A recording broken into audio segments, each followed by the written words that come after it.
Jarvis, drop my needle. Hello, this is the hardcore legend Mick Foley, and if you are interested in listening to idiots, you came to the right place. Have a nice day. Woo! That's an attention getter. He's a very strange young man. He's an idiot. What we're dealing with here is a complete lack of respect for the law. Oh my God, he's an idiot. You know, of course, that you're out of your jurisdiction. Personally, I think you're an idiot. But that's the evidence in the car. But I was going into Toshi Station to pick up some power converters. Always like to keep my audience riveted. Greetings, ladies and gentlemen, friends and fiends, and welcome to Free Range Idiocy, the podcast about everything, but mostly just the stuff we like. The dust has settled on the first ever two-night SummerSlam, and it seems that, by some miracle, reviews have been mostly positive for WWE's first dalliance into trying to duplicate the gate of WrestleMania. Aside from a moonsault that went slightly awry and a bunch of tarp seats in the upper levels, things seem to be pretty good. So before we can collectively regain our senses, let's dive in and see how our predictions worked out and how we felt about this event in this episode 258, Going Out on Their Shield, SummerSlam review. I am your Uncle Todd, and with me, as always, the man who still stubbornly sleeps in the Roman Reigns footy pajamas that he drunk bought off a shady website 8 years ago. He's been my partner in Idiocy for over 2 decades, and is 1 week away from his wife pushing him down the stairs. I give you the man they call Tim. All your dreams are made when you're chained to the mirror and the razor blade. Today's the day that all the world will see. Another sunny afternoon, walking to the sound of my favorite tune. Tomorrow never knows what it doesn't know too soon. Need a little time to wake up. I'll jump ahead. You know you should, so I guess you might as well. What's the story? Morning glory. Well, you need a little time to wake up. Wake up. To wake up. Greetings and salutations, my friend. How are you? Oh my gosh, that was one of my favorite parts of SummerSlam because as I'm listening to it, I was like, I had to do it. Did they pay for Oasis? Okay, like, that's so funny because I just saw a reel today on Instagram with The Miz. Yeah, who was talking with someone. I don't think it was a wrestling personality. I think it was like someone at ESPN, and he is like beside himself. It's like he's like, he got Oasis.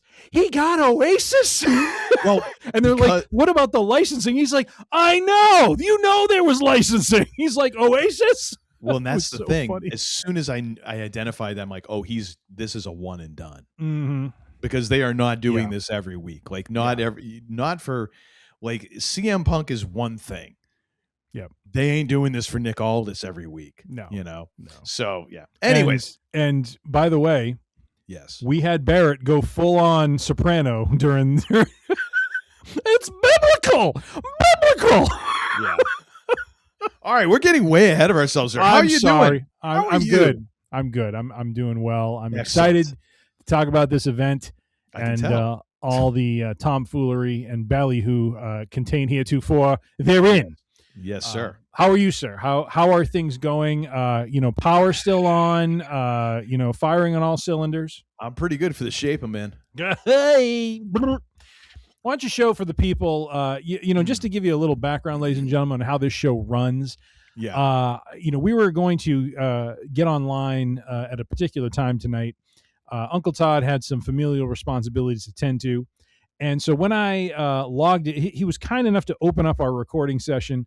And as I basically log in, there's at first I thought it was like a broom handle followed by like another broom handle that was like kind of like his arms, but no, it was just his guitar, his bass guitar, and he taped this onto it. All that was missing was, the Spanish Flea song. I appreciate it though. I did not get a chance to implement my plan as well as I would have liked. But nothing like a little dusty, if you will. Tide the time over. All right. Well, I mean, we've got 2 nights to go through. Let's see what we've got going on here. SummerSlam from U.S. Bank Stadium in Minneapolis, Minnesota. And by Saturday the way, and Sunday. We have no attendance numbers at all because I think they stayed the hell away from that. Oh, there were some tarp sections. Oh, sweet Lord. one of the times that I actually think Dave Meltzer had a little something right here is he's like, if they were happy with the attendance, they would have announced it. Oh, yeah. Now, I think that some people, it has been overblown because we've got a lot of tribalism going on here in wrestling. And there's folks like, see, WWE is like, okay, I get it, but this is something that everybody does. Like, I get that they tarped off. One of the videos I saw where they're like, oh, they're revealing all of this. They're showing like the tarp sections and the empty sections behind the stage. I'm like, ain't nobody going to sit there.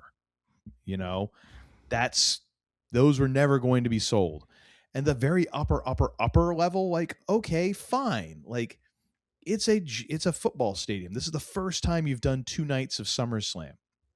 That being said, second. Is this the second 2 night SummerSlam? They did 2 nights last year. That was the okay. first Well, one. just screw me on the intro then. Sorry, I forgot about that. So, I mean, I get it, but I think that this should be a bit of a wake up call to TKO that like you know, it's the old saying, man, shear a shoot many times, fleece them once. Like, you got to start being a little more reasonable with these tickets if you really want to get people to buy in, especially when you do WrestleMania in April. SummerSlam is 4 months later. To me, the more logical, you know, like would have been 2 nights for Survivor Series or something, like equally spaced. But I get why they didn't do that. I get why SummerSlam would be, because you can, you know, if you wanted to, you could try and do an outdoor stadium. But man, you got to be a little more reasonable. Now, apparently, like if you're willing to wait until the day before, there was some like very reasonable price for tickets. Like floor seats, people were saying, one person even said they saw floor seats for like $150 day of, because they were just trying to fill it. Yep. So, but yeah, lots of tarps covering the seats, which is not a usual thing for WWE. So no. So should we just start and run this down? You want to just jump right in? So I have the matches, you know, each night's order of matches. Do we want to go in that order, or do we want to just start at the okay?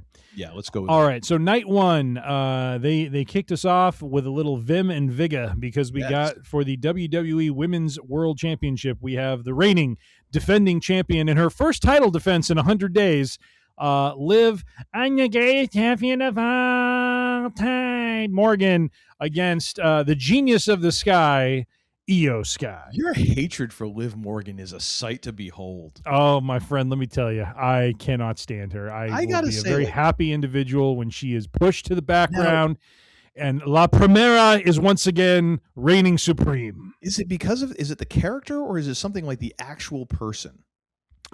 No, I mean, I don't know her from Adam. It's not the person. It's just I think what bothers me is, I was thinking about this over the weekend, because watching this match, I'm like, I was thinking about that very question. Why am I so irritated by her? Flair did the same thing. And what I think, the way I kind of reasoned it out is, Ric Flair, even though he had the Horsemen and he had help to retain probably many times over, Flair was, though, a competent and good wrestler. And there was skill there. And you don't think Liv Morgan is a competent and good wrestler? I don't know that her character has done enough to show that, because of the fact that she has been surrounded by a group for so long. Every single match she's in, her group has to come in and help her. It's kind of the thing they're doing with Roman now, where Roman is really actually doing one-on-one matches and winning the matches on his own. Okay, we'll get to Chuckle Pants so later on. Let's stick with I Liv have here an for a issue moment. with, you know, what they're doing. I want to see more, you know, like I like how Rhea Ripley, I like how Io Sky, you know, came to prominence because of, you know, Bianca Belair came to the prominence because of their work in the ring, the matches they would put on. I don't know that Liv's put on the caliber kind of match, the caliber level of matches that I've seen Io and Rhea and Bianca have together. I think she did in this match. Because, I mean, let's face it. Like, this was a good match. If you want to compliment Io on being like one of the best, Michael Cole, like the best wrestler in the world, Liv was keeping up with her, and so far is the only person who's really kept up with Stephanie Vaquer. And I'm not trying to be a smartass to you. I'm just saying it this way. Good on her for having her first match that way. Like, I don't know. Like, she doesn't have consistent matches like that. I just don't see it. Well, but and then you have her parade around talking like she's the greatest women's wrestler of all time, and I'm like, what the hell are you talking about? You haven't done a tenth of what Rhea's done. But here's the thing: like, she is doing her job, but because she's gotten under your skin as a heel, like she has done her job. I understand as a wrestling heel. Mm-hmm. I get what her purpose is, but I still have a hard time. It's like, come on, it's like Dirty Dom. You know what I mean? Like, we all can acknowledge he's not the world's greatest wrestler, and yet he walks around calling himself the world's greatest wrestler. And that's what makes him a good heel. Yeah. I got to say, like, after watching this season of Unreal, I appreciate Liv Morgan as a performer more. I'm also terrified because when she's wearing her glasses, I'm like, oh, dear God, please tell me you're putting in contacts when you're wrestling, because if you're not, like, you must have no idea what's going on. Yeah. Because I know, like, how I can see without my glasses, and I've got a pretty damn good prescription. I don't think my prescription is as hefty as Liv's. Yeah. And I'm like, if you're one of those people who just takes off the glasses and hopes for the best, like, God help your opponent. Like, your depth perception is like you're going to take someone's head off. Like, there was that bit in Mankind's book, or Mick Foley's book, where he's talking about, like, Stan Hansen would hit you, and it's because he couldn't see. It's like, geez. Well, let me put it this way, though. If we swap out Liv for Becky, if Becky does to Stephanie what Liv did to Stephanie at WrestleMania, and Becky goes around doing her shtick, does not bother me as much, because Becky has, in my mind at least, Becky has proven herself. I can see her. I don't mind her being the annoying heel, shtick that she does, because there's something to back it up. But that's the beauty of it. It's not the beauty of it. It is, because it is got stuck in your craw. She is living rent free in your head. It's not just her. It's the announcers and everyone else, like, supporting it. Like, no one's even playing the Gorilla Monsoon role of, will you stop? Yep. She's not. I mean, no one's saying what you and I are both acknowledging, which is, yes, she's someone who says this, but she clearly doesn't have the record to back it up. No one's saying that. Everyone's just like, yeah, she's the greatest of all time. Michael Cole, even, he's just like, oh, she's great. And, then he'll say a little something to get, what's his name, all fired up on him and stuff. Anyways, Jet, what note? I don't have any notes from this match, because I really enjoyed First watching. note, that godforsaken entrance song for Liv. Oh, it is awful. Dang it. It's stuck in my head now. It's an earworm. Yeah. Oh my God. Let's see. Io with some good foot offense, as she's known to do, taking Liv down and then hitting her with the drop kick. She had some good foot offense in the early part of this match, I will just say. Liv throwing Io against the barricade. Io took a nasty bump. That looked a little vicious against the barricade there. Well, I mean, you're trying to gain attention. It's like, sometimes you just gotta. That is the old saying. You gotta lay that shit in, man. Yeah. Nasty power bomb by Io on Liv to the outside. And then I have a note here right midway down. And the usual, this is literally what I wrote. And the usual bullshit with Judgment Day appearing. But yeah, she's the greatest women's champion of all time. Okay. Man, she doesn't even have a condo. She has like a full on. Oh, stop it. HOA. Just stop it. You know I'm right. And it's not just me saying it. ESPN is saying it. The Bleacher Report is saying it. Oh, it's wonderful. It is wonderful just watching her just live in your head, man. It's great. Not at all. Not at all. I am in total control. It makes me want to become like more of a Liv Morgan fan just because of this. Shut your mouth. I'm actually going to get a T-shirt. That's what I'm going to do. What, trouble? You're going to make yes. you son of I'm going to start singing that as you trouble. That's not me. It is an awful song. It is an absolutely awful song, but you know what? Whatever. She's no Jordynne Grace. Jordynne. Jordan. That's what I said. Please don't sing no more.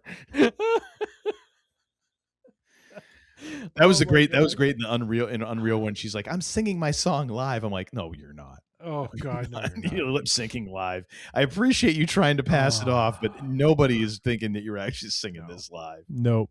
Oh, the Spanish Fly off the top was incredible, and Liv sold that. I will give her credit. She sells with the best of them. You know, if there's anything she does kind of on par with Rhea, her selling is right there. She makes these faces of anguish that are what? She's living right here, man. No, not at all. Not at all. Not at all. I am in total control. Thank you. You are. Okay. All righty. All right. What else we got here? Io with a nasty double underhook offense. She does this double underhook slam, and then she picks her up and does it again, but flips her over and then drops her on. She does like a backbreaker almost. It's like crazy.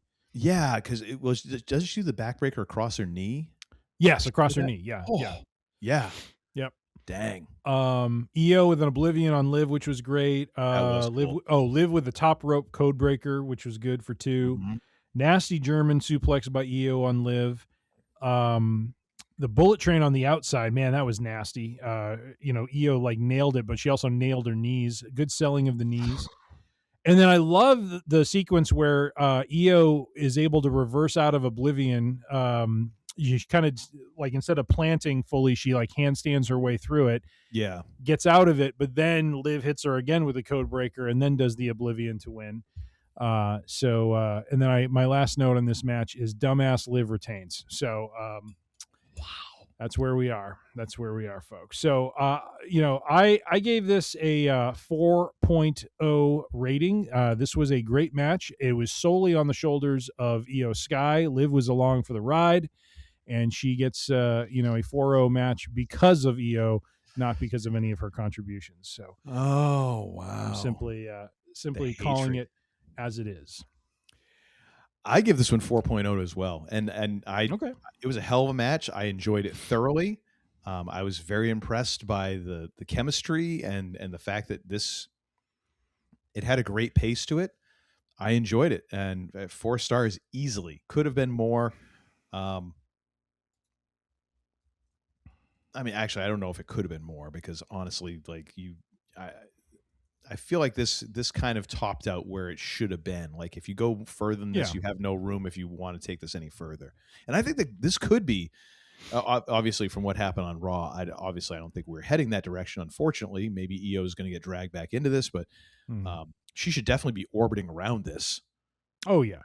Yeah, definitely. All right, well, you and I both chose Io as the winner, so no points for either of us for that. We both did 4 stars, and our prediction was 3 3/4 stars, so no one gets the points for the stars. So we're at 0-0 still as we get into this. Yeah. Our next match of the evening, in Uncle Todd's terms, it is the Bloodline versus the Coalition of the Willing, the Cow, if you will. Yeah. Yeah, let me talk to you. We have LA Knight, Royce Keys, and Solo Sikoa, pew, pew, pew, pew, pew, pew, pew, who just brought the comedy in ways that were just not predictable. Oh my gosh. Oh, yeah. Oh my gosh. First of all, we got to talk about, first and foremost, the friggin' Gears of War tie-in. Oh God. How wretched was that? At least they didn't have any of these guys dressing up as characters or something like that. It was bad enough like having like the friggin' little set piece there that magically disappeared for the next entrance. I'm like, come on. My note here was interesting Gears of War intro before the usual Uso nonsense. Yeah. Yeah. But otherwise, the intros were pretty straightforward, nothing too crazy. I love Solo retaining his music, but also, his entrance music, but having that sort of playful sort of spirit that he now has, where he's just kind of, Solo Unchained, if you will. Solo Unchained. Very nice. Very nice. So let's see. I have a hot start with the faces jumping the heels. Solo running it back was hysterical. One thing I just wanted to say, one of my notes, given the crowd reaction, how is LA not in the main event picture? The place exploded when he came out.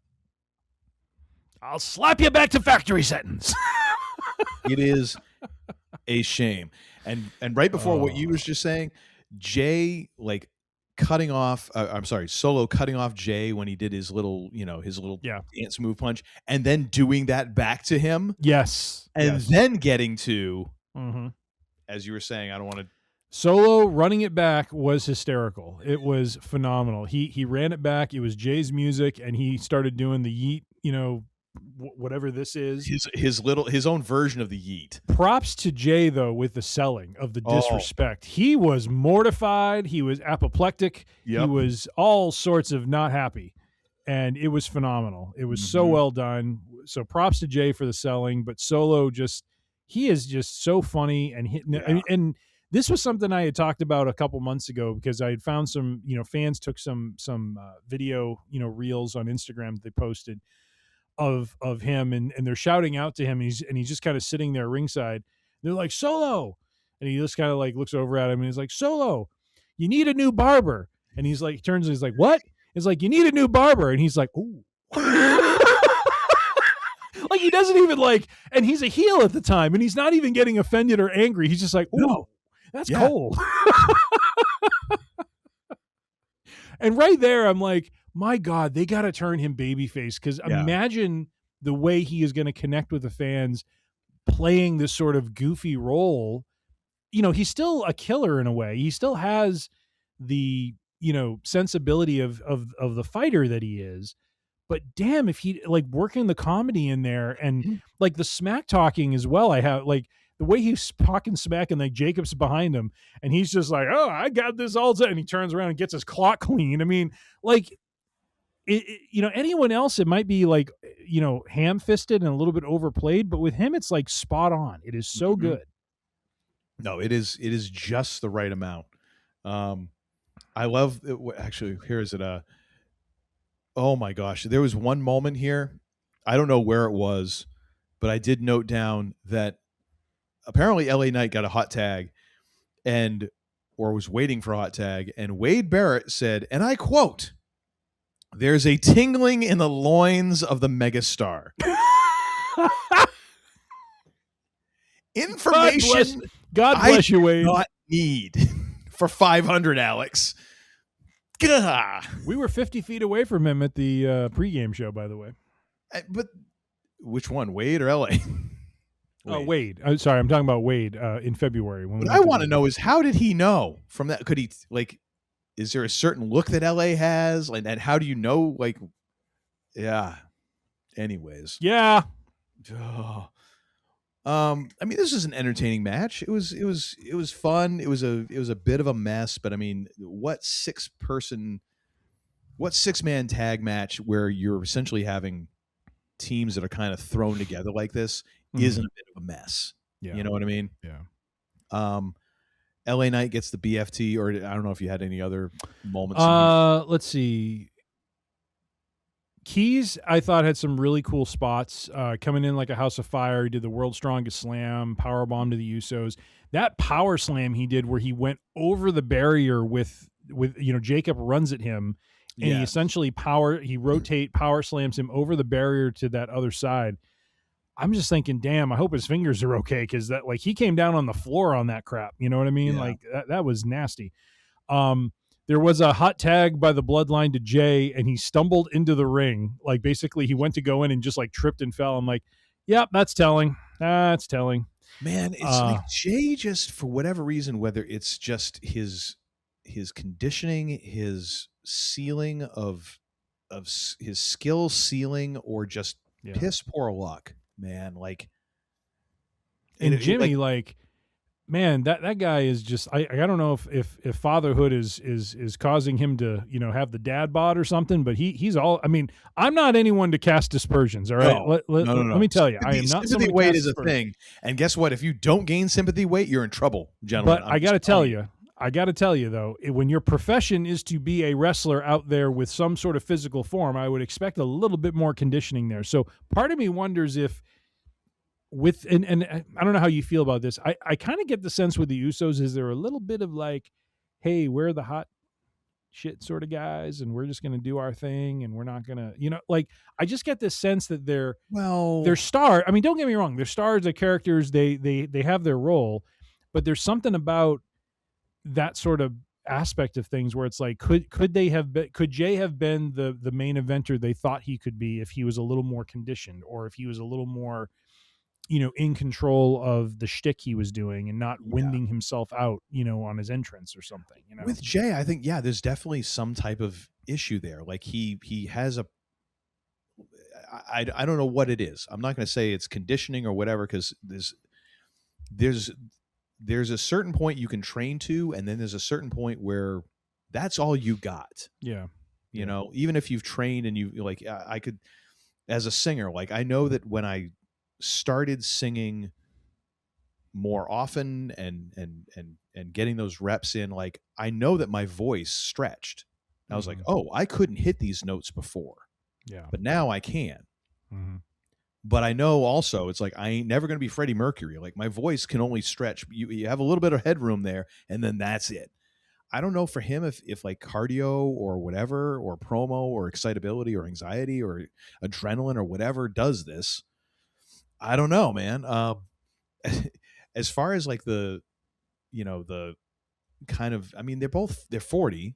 They've been at this for a long time. Yeah. You're on the road. Like it is tough to maintain all of that. It's tough to refuse the Waffle House late at night. Well, I mean, and the other thing is, dude, like as somebody who, so when my wife got pregnant, I was working for FedEx delivering, packages and stuff. And I was running my ass off. I lost 30 pounds working for FedEx. And this was right when my wife was pregnant. Not only was I not gaining sympathy weight, I was losing weight. And I was eating like a friggin' Clydesdale, trying to gain sympathy weight because I didn't want to get like a pillow over me in the middle of the night. It is to your credit, gentlemen, if you gain a little bit of sympathy weight. Like don't put on 150 pounds or something like that. But you know what? Be there with your lady, and when she's getting ice cream, you get the ice cream, and you do those things, and it is to your betterment of your, maybe not your physical health, but it is for your physical well-being to gain a little. So, hey, if Naomi, she needed him to gain a little sympathy weight, like God bless, man. Like it, but it's tough. Like looking at those, better put on the heifer weight. You know what I mean?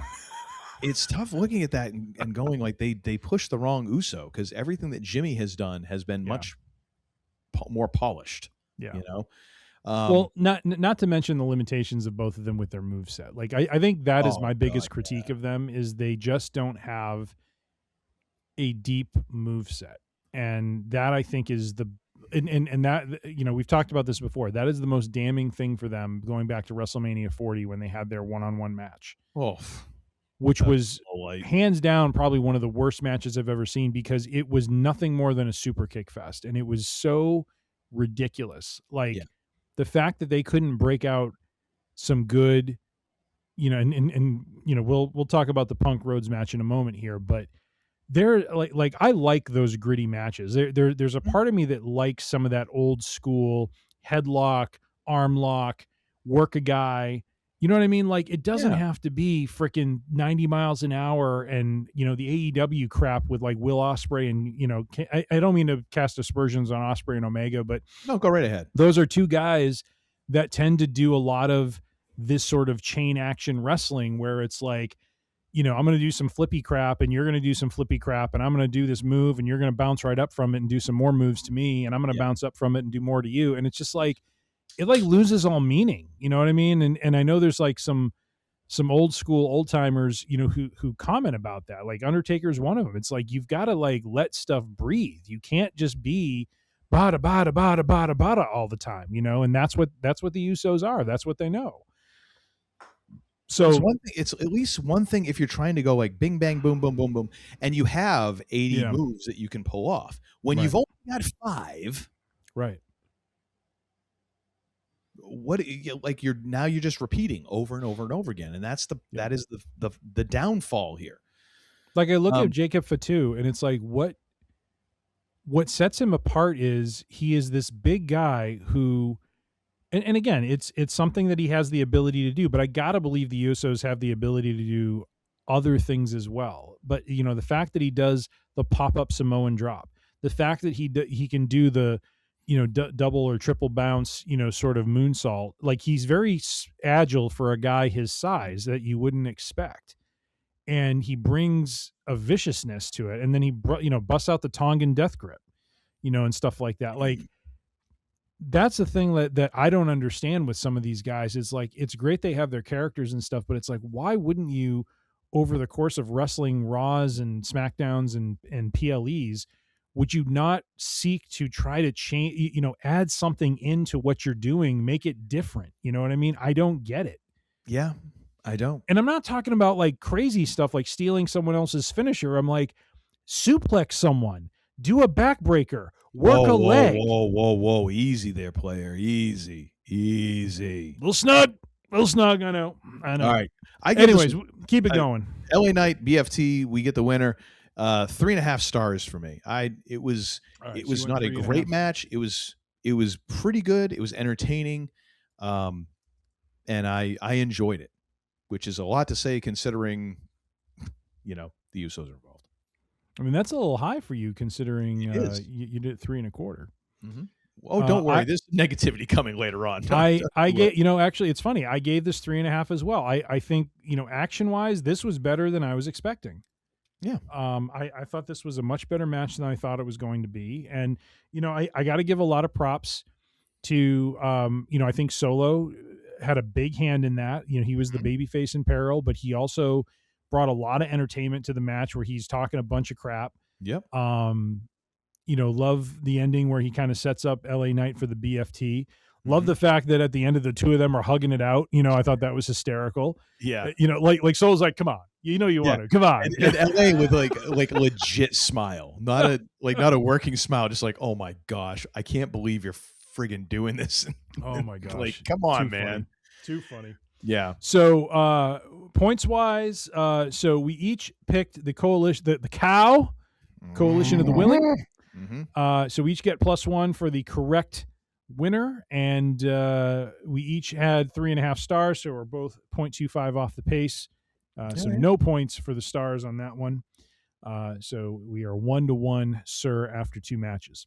All right. Next match of the evening was the song that I tried to walk-inize as we started the show here. What's the Story, Morning Glory? I got to tell you, man, when that music hit, like you were saying at the beginning, I'm just like, okay, this is cool. I'm like, what a great way to bring him in. The crowd got into it. You could tell he was into it. I mean, it was so great. I mean, just and I joke about Wade Barrett, but I got to imagine, these guys know each other and stuff. Mm-hmm. And I'm sure for him, it was really exciting to see a fellow Brit, come down to the ring, to a British band like Oasis, a song you don't really hear in any sort of wrestling organization at all, probably because the licensing fees are probably absurd. But a song that rocks, dude. Oh my God. And the funny part is, it's not necessarily a song. I mean, I'm not a massive Oasis fan, but I think they're known for other songs other than that. But that song, What's the Story, Morning Glory, that is a phenomenal song. Oh, it is. And it's the thing, it's not, it is the title track off their breakout album, but that breakout album also happened to have Wonderwall. Champagne Wonderwall and Champagne Supernova and Don't Look Back in Anger. Don't Look Back in Anger, which is a great one. And so then you get down like, What's the Story is like 4th at best. Yeah. And there's also a couple of other like sleeper, that entire album is friggin' stacked. Yeah. But it is not a song that they played live all the time. So, I mean, but it is a song that like just the album version, especially, kind of that intro before then it really kicks in. It's like, oh my gosh, yeah, this is kind of perfect as a wrestling theme, especially in this moment to kind of like set an ambiance, to let things kind of simmer for a second before you kind of really go for the entrance.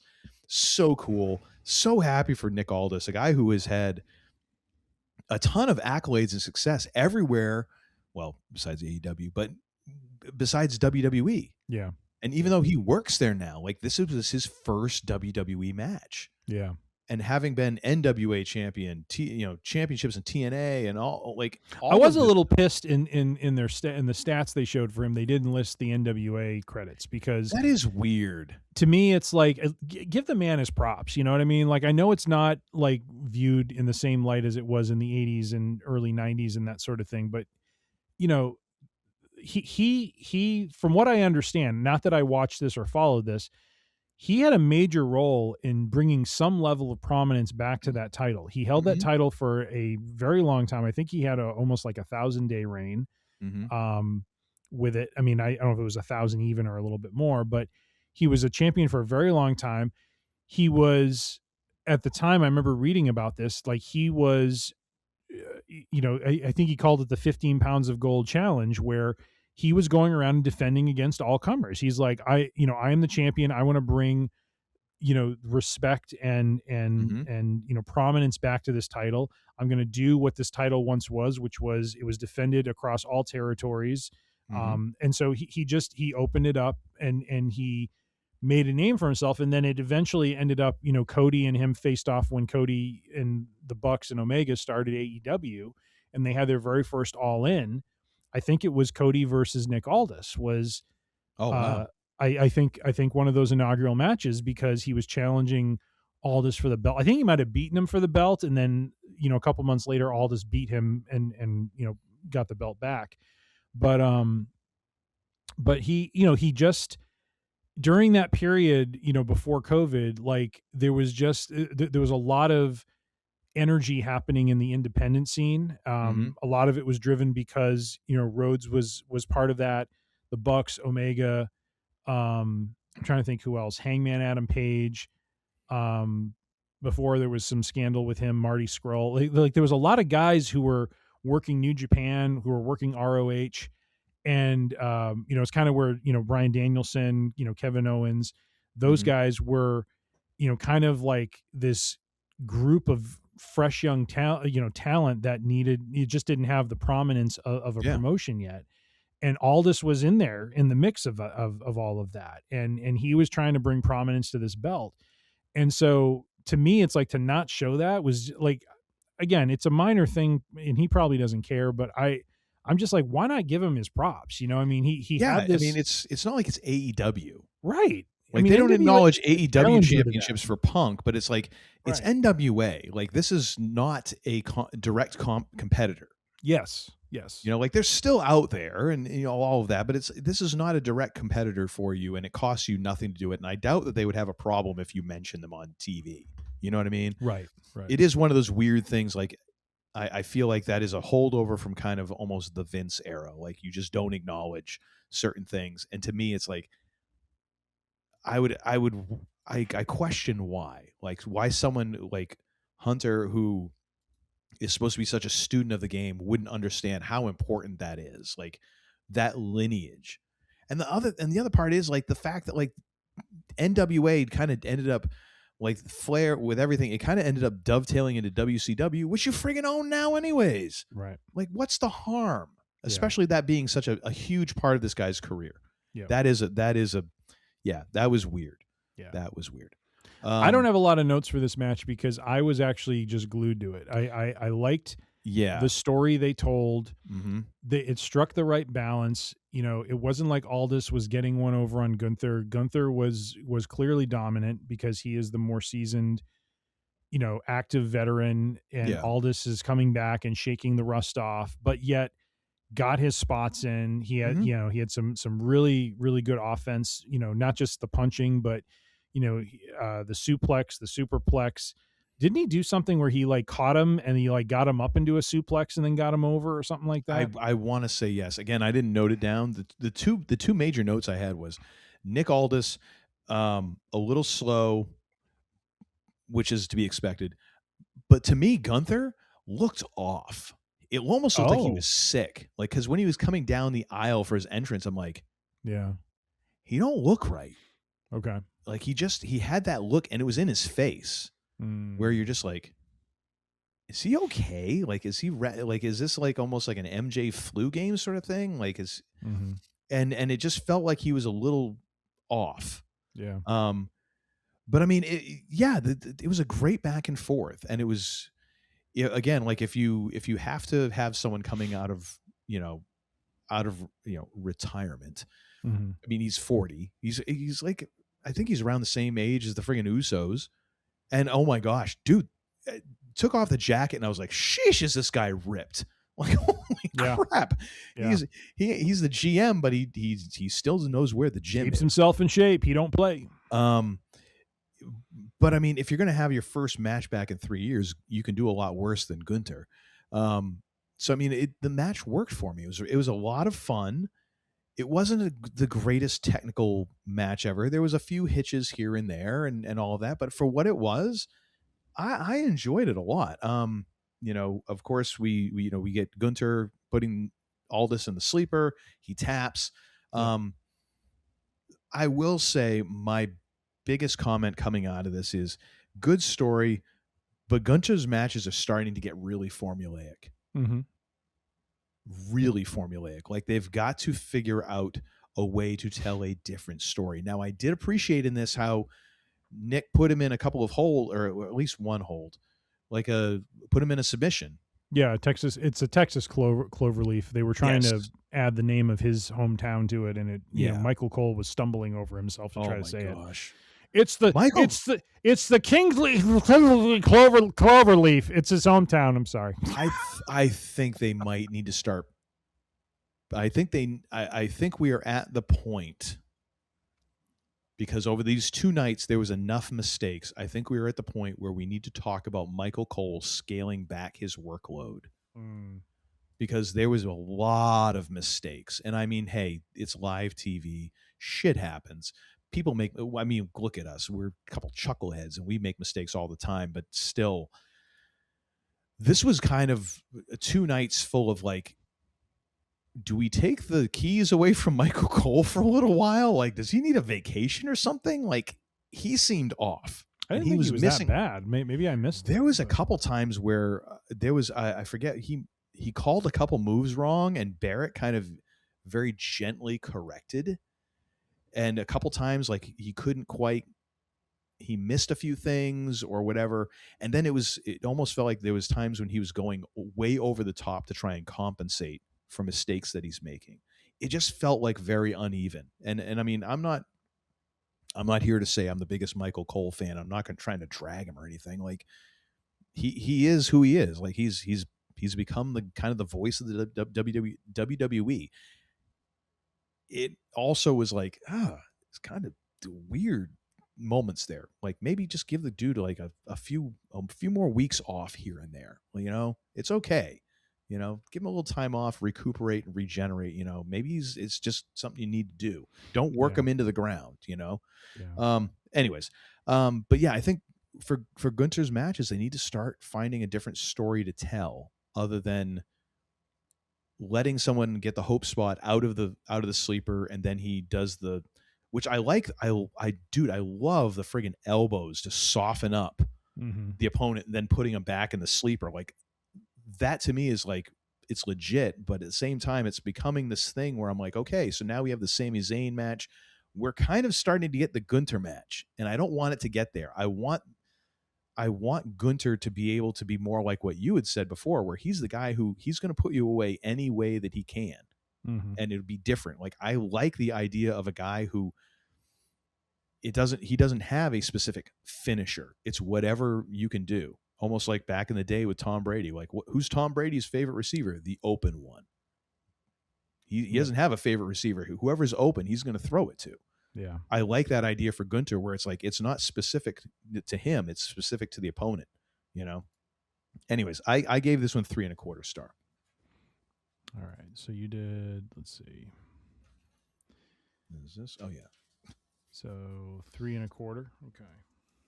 Yeah. 3 1/4. Mm-hmm. Okay. Just 1 quarter only for CD. 1 quarter only. 1 pain, please. So you get +2. I gave this. Oh my gosh, you had Aldis winning this. I forgot. I did. Wow. I stand by it. I gave this 3.5. Okay, I was going to say, how are you standing by your rating? Because I'm looking at that now. I'm like, damn, that's optimistic. It is optimistic. It's very aspirational. I had high hopes for this match. I mean, it still delivered. It just wasn't, classic I thought it was going to be. Here's the thing that I'm waiting for. And this to me is, to your point, the evolution to break the formula of Gunther's matches. And I thought this would start with AJ Styles because of him being, a cerebral technical wrestler, who comes into his matches with a different game plan for whoever he's going to fight. When Gunther's opponents start to get one over on him, why they don't start attacking his arms? Like we're to a point now where you should now understand what his game plan is. Like, it's not like we're seeing this for the first time anymore. So anyone that he faces in a big match, if they don't start immediately working on his arms and weakening him so that he can't throw elbows and he can't throw a strong sleeper on, especially his right arm. You are effing stupid. I'm just going to say it right off the bat. You are effing stupid. You know how it's going to go. Yeah, get Michael Hayes on the phone, sir. You ought to be pitching this to him. Nay. I should be. I mean, he wouldn't listen, but And to address what you said about how it's become formulaic, you know what he needs to do? Lose, or I don't know. No, he needs to then transition to maybe a leg hold. Like, let him be the guy who uses submission hold. I mean, first of all, where's Dean Malenko when you need him? The man of 1,000 holds. There it is. But seriously, the fact he's gotten the sleeper, the fact he's gotten the sleeper over in this day and age to the point when he throws it on, everyone in the crowd goes nuts because they're like, "Oh crap, here it comes!" Like, he's actually brought some sense of legitimacy to one of the most boring holds in professional wrestling, and he did it during the modern era. It's just like blows your mind, but he could do it in another way. You know what I mean? So that's me. Yeah. I don't have much more to add to the match. I thought it was great. Good showcase for Aldis. He doesn't lose any face, by losing the match.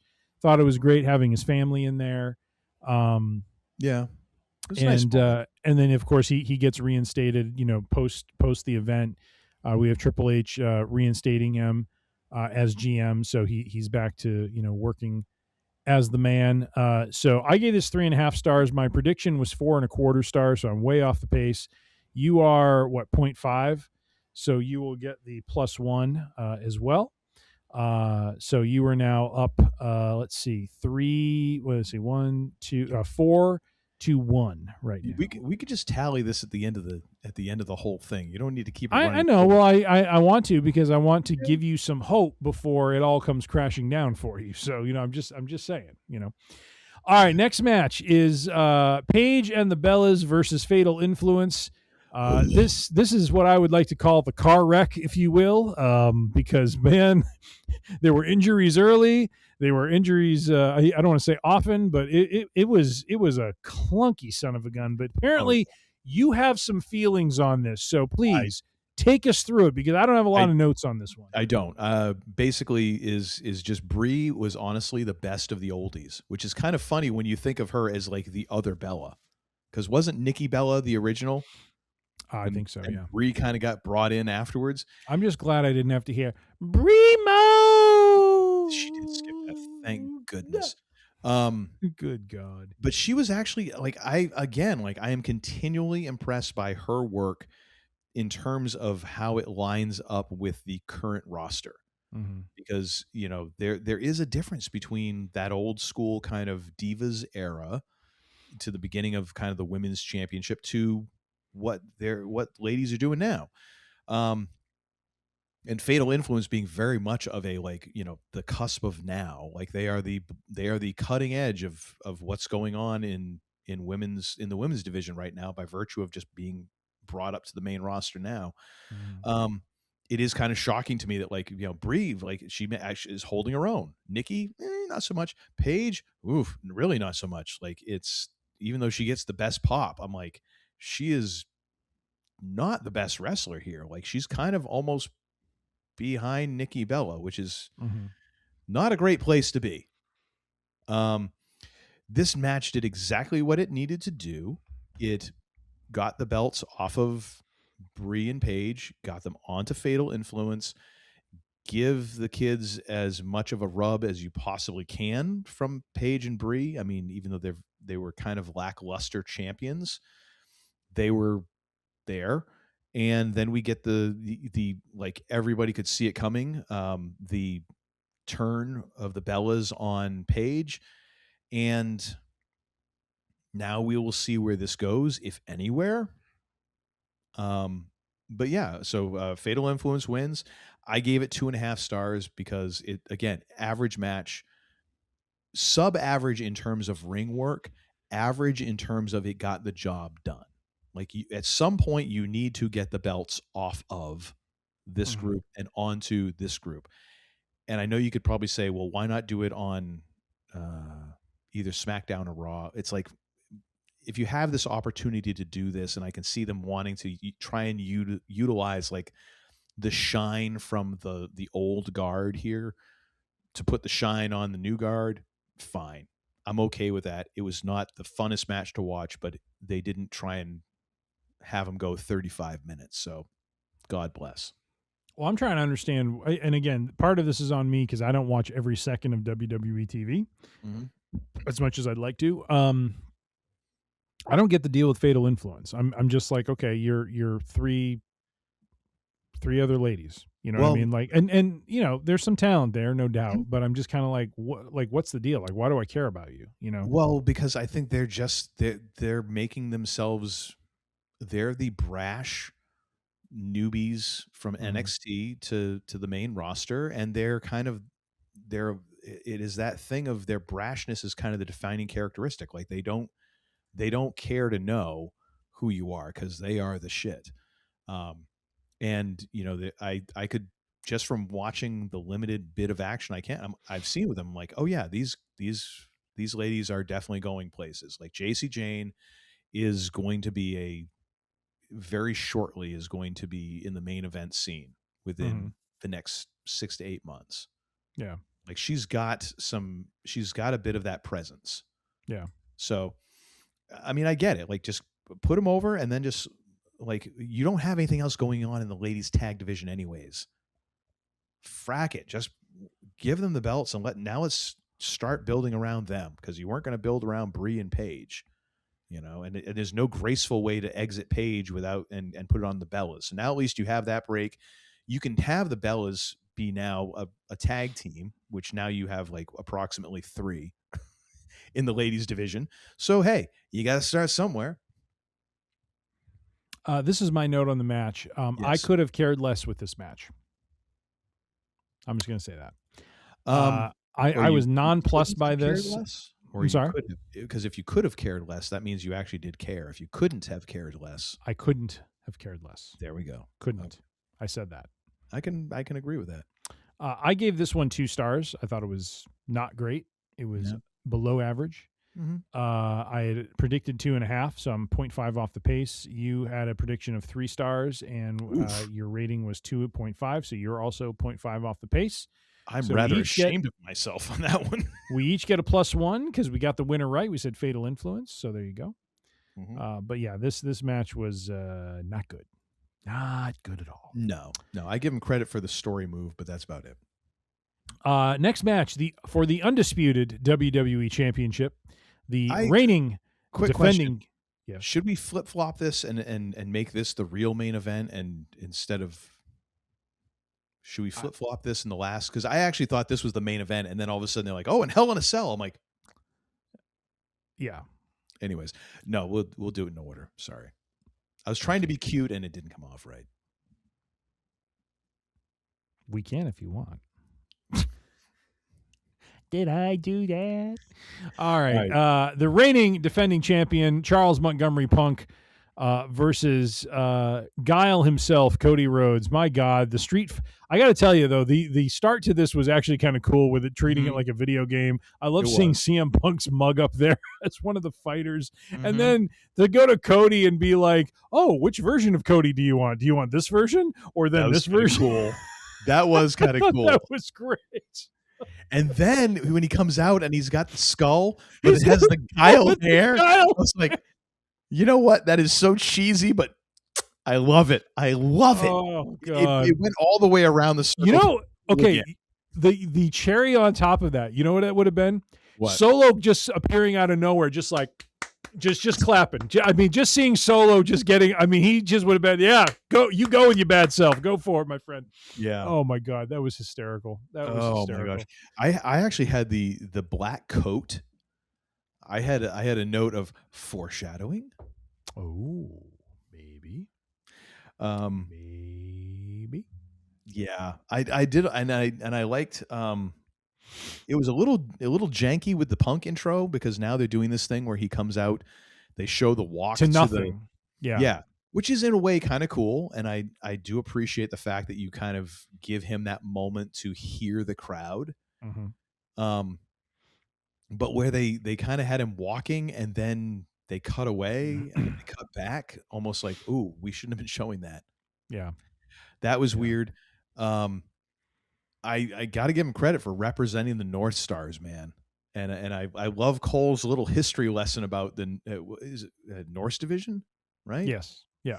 I love that little lesson because it is that thing of like, that used to be this thing that was very particular to the NHL, where you didn't have East, West, North, South. It was like they were the Norse division, the Adams division. I can't remember what the others were, but it was like, it was this cool thing where you had to know that. And, yeah. Anyways, that was just kind of cool. It wasn't based on geography. It was based on, yeah, just kind of these, names they came up with. Yeah. So that was kind of cool. I did have a quote from Cole. This one's going to be spicy. I was like, you think? Okay, sure. Let's go with that. Why not? Let's go with that, shall we? Why not? Let me see here. And then the next note I have is deep into the match. So if you have anything before about 3/4 of the way through. Let's see. I had a note about Cody has a skeleton mask with the guile hair. Now that's a flex, is what I put. Honestly, the thing for me, like, I have a lot of notes, but I think the thing that I really appreciated from this match was the grittiness of it. It was a down and dirty wrestling match. These guys, what's that? It was old school. It was old school, and they did it in a way that wasn't boring or anything like that. It was very fun to follow. It was very there was a realism to it that I felt set it apart from the other matches. Both of these guys just I have a note here. To start off, Punk and Cody with some nice back and forth with the slaps. Punk going after Cody's left shoulder. Punk and Rhodes just beating the hell out of each other. Nice suicide dive by Cody. Let's see, Punk's and the story with his left leg. Yes. And that impacting his ability to do other moves or cause him to not. It's always funny when they do that, because it always seems like they're saying that, like, he won't be able to do this and that and the other, and they show him doing something with that leg, and I'm like, yes. Well, maybe just keep quiet there. The reverse happened later on in the match. I took a note of this.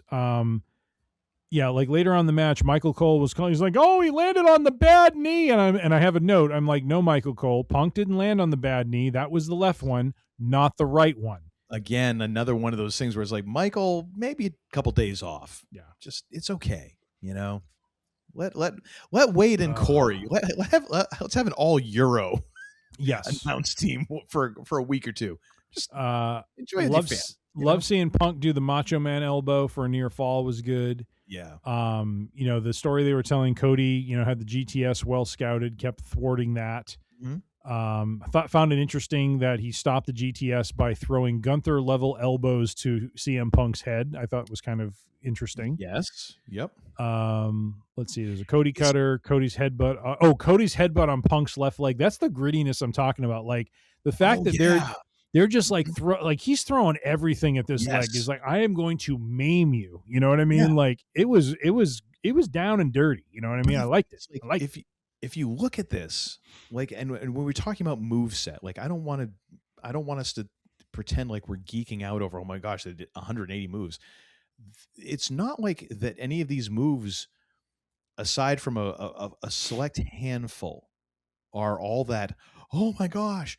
It's not that. It's the story that is being told at the pace that is being told. Yep.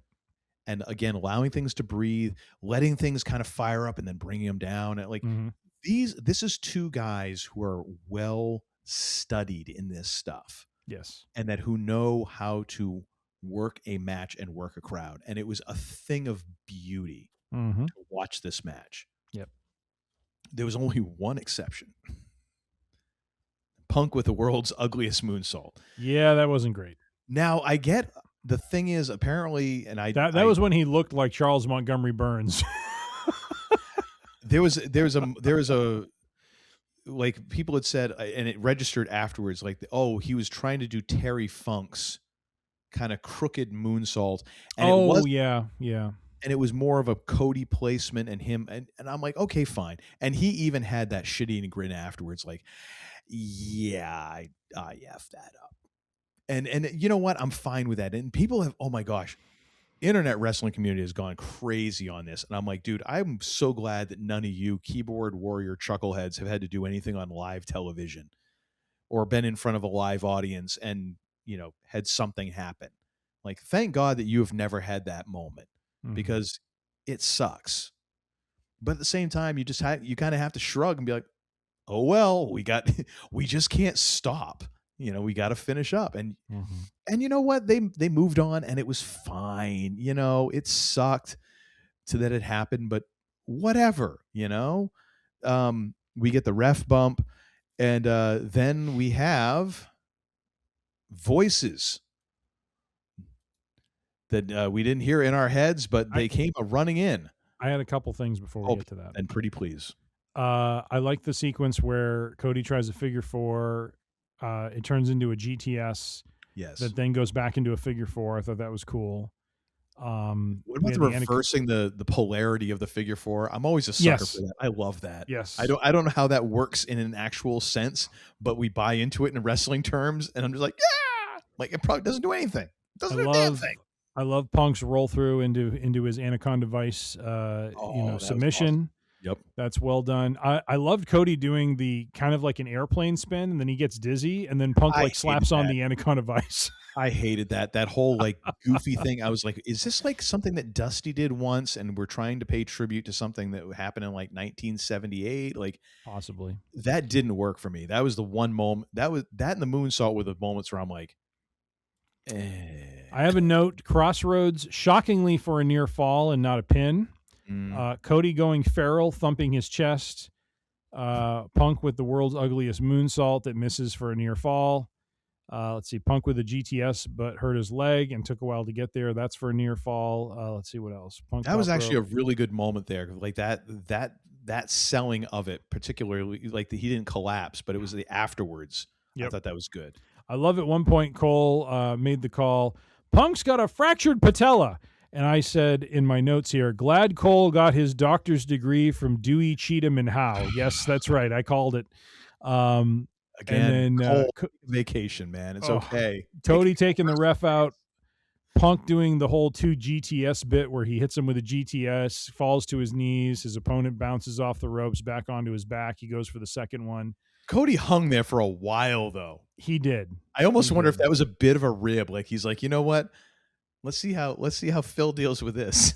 And then Cody into the Crossroads, and then I hear voices in my head, and we didn't get to hear that. But Randy respect my authority was running in. Yeah, that was very Carmen. I hear voices in my head. They talk to me. They counsel me. They talk to me. They talk to me. They talk to me. Hey, yeah, that's my papa, kid. Randy comes running in, looking rather limber and lithe. Yes, because he hasn't taken a bump. That's why. Oh, dear God. Like, how do we book him in a match where he doesn't take a back bump? It was so cool to see it happen. It was so cool, the whole thing. Randy, please, let's wrap this thing up. can't keep doing this. Like let's just figure a way that we're going to finish this, and let's wrap him in bubble wrap and get to the finish line, give him his flowers, and let the man go live his life in peace or something. I don't, pretty please. The wink at the camera was chef's kiss. Again, like that is the one thing about late career Randy Orton I am appreciating, is like he knows he's playing with house money and he can have those moments. And ain't nobody can say a damn thing to him because he's Randy effing Orton. So he's like, what are you going to do? You going to fire me? I love that. Love it. That was great. We then get the GTS. We get the slowest count ever. Like, that was Ray Charles slow, you know? That was so slow. Even after a ref bump. So Punk wins to retain. I give this 4.5 stars. That is funny you say that, because I too gave it. Actually, I gave it 4 3/4 stars. Whoa! I went 4 3/4. Yes, I did. Okay. So let me see. So I did 4 3/4. You did what? 4.5. 4.5. You, sir, predicted one Cody Octavius Rhodes to take it. Excuse me, Cody Raheem Rhodes. Oh, I'm sorry. Excuse me. Far feet from me to room that. All right. So I picked Charles Montgomery Punk. That is a +2. I'm 0.25 off the pace. You're 0.5 off the pace. So I get the 1 for that, and all is right with the universe again. And for the record, when I saw them and announce like the cards for the nights, I texted you and I was like, okay, it's my thing is out the window. It's going to be a slow turn for Cody. It's not going to be in the match. Yes. So I knew I was kind of dead man walking on this one, but oh well. That's all right. All right. Last match for night 1, Hell in a Cell. The Beast, Brock Lesnar, versus the Ruler, Obafemi. Sir, notes on this one? My God, it took forever for Brock to come out. I was literally like, is Brock in the bathroom taking a deuce? Like, what's going on here? Like, quite possibly. There was a big delay there. Although I do have to say, before we even got to that, I thought the video package was really well done. It felt very like Roman, kind of like a Roman mythology sort of thing. Yeah. Act 1, Act 2, Act 3. I thought it was nice the way they kind of set it up. I thought it was very dramatic that way. Yeah, I mean, that was good. Which is nice if you haven't lived through all of it and you realize that this feels like it's been stops and starts. Like it's it isn't as smooth as it was in the video package. But hey, we got here. Man, it took forever for the cage to lower. I think that was a tactical error to not. I'm guessing maybe it was a malfunction that we didn't get the cage lowering immediately so that we could start this thing. But it took a long ass time because they didn't lower the cage until after like intros and everything, and then it was like a lot of like them moving around, like, hey, when's this thing going to hit the ground so we can actually start? Man, the stair shots, looked fracking brutal. Like, I don't know if it was an angle or just laying it in or managing to. There's some sort of secret to taking these that looks fantastic but doesn't, maim you. I don't know what it was, but holy crap. Overall, I don't have a lot of notes here until we get to Brock deciding to tear up parts of the ring. So if you have any other things in here you want to talk about, but it was impressive, like seeing these two dudes just like kind of smacking each other around and fairly kind of evenly going about their business. Not slapping each other around. I have a note. Oh boy. Lots of meat slapping, baby.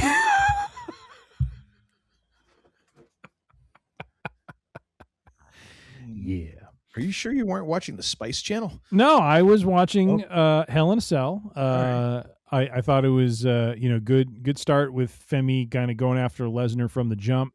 Lesnar with 3 Germans, and Oba clocks him with a clothesline. I thought that was great. Lots of meat slapping. Let's see. Nice suplex on the outside by Femi on Lesnar.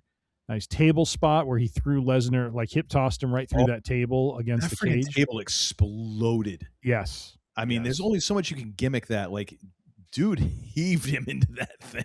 Yes. The stair spot, like you were talking about, was nasty. Germans, German suplexes and nasty chair shots for Femi. The suplex onto the steel chairs was nasty as well. I was like, holy crap. Love Femi blocking the F5 and choke slamming Lesnar. That was really good. Yes. And then with another choke slam and then throwing Lesnar across the ring was awesome. The fall from Grace for a near fall, and then the 3 F5s, and then just a great visual seeing Lesnar tear the ring up, and kind of expose the boards. I thought that was a nice touch to kind of give it a different feel, like not have it just be like a straight ho-hum match. Yeah. Part of me is wondering, and I've read some things online as well about this in the days since, Lesnar comes down wearing elbow pads. He does not normally wear elbow pads. No. Part of me is wondering, was that fall from Grace intended to be on the boards and he had the elbow pads on to help brace himself as he kind of takes the bump? And it's almost like Oba had like second thoughts and like, I'm just going to dump you here. Yeah. Because Lesnar, when he gets hit with the fall from Grace, he's like, wait a minute, this kinda board's over there and I'm not there. Well, but before that, the weird thing is, so you'd almost thought that if anything, Lesnar would have had knee pads, because before that, we get Lesnar delivering a tombstone pile driver. Yes. Which, have we ever seen that before? No. And that was a homage to The Undertaker. So, and then we get the Undertaker pin. Yes. Which, is essentially the joy department to Oba's face, which is, he leaned in kind of close on that one. But yeah, it would seem that if you're going to deliver the tombstone on the boards, that then the obvious finish is the fall from Grace on the boards. And yeah, that there is that. They even showed it in the replay where, Brock lands. Yeah. Yeah. And it's like, there's no way you can hide that. Yeah. That Brock obviously looked over. Like, wait a minute. So yeah, it hey, what are you gonna do? We got there. We landed the plane. We've completed the trilogy. We did. We have now launched Oba. The complaint that I have here is, and I know that the part of this comes down to like Brock probably don't want to work another night. What they did post match would have worked much better on Raw.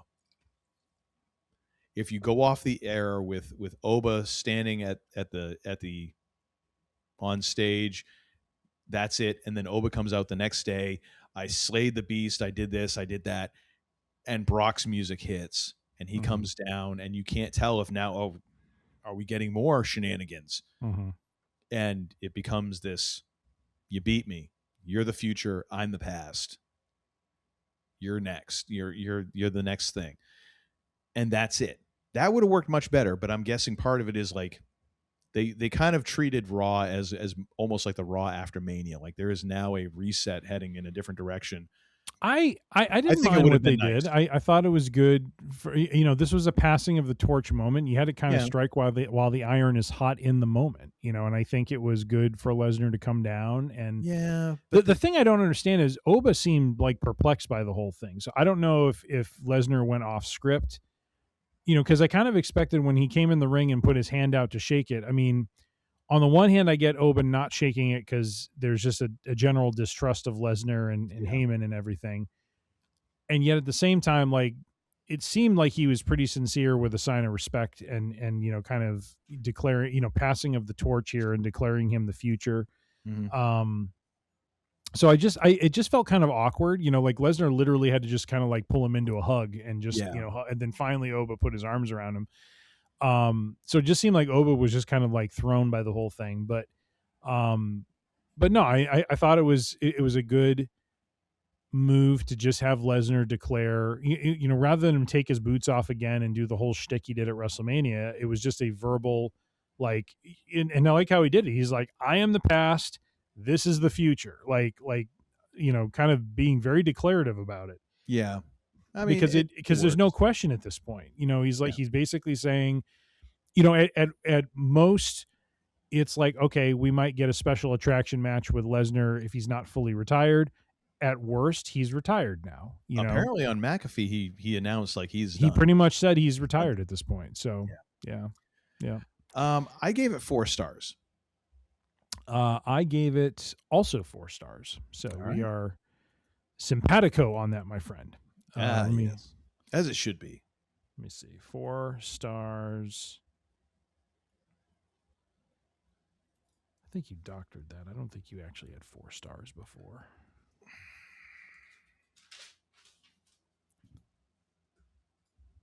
Oh, is he holding it up? No, I'm not saying your notes are doctored. I'm saying you must have doctored the document while I was, looking at my notes. Are you fracking kidding me? I think so. I actually have that time and that wherewithal, really? Come on. It's not that I'm opposed to cheating. It's just I never get around to it. Yeah, well, fair enough. All right. So that is completed night 1. Do you need a bathroom break, sir? I do, as a matter of fact. Could you see my eyeballs floating? I kind of could, yes. I saw there was something amiss over All there. right, so. I'll be right back. All right, sounds Wait good. a minute, I'm sorry. Thank you very much. If you will. If you will. A few moments later. All right, sir. So welcome to night 2. Are you glad to be here at night 2 of SummerSlam? Are you asking me?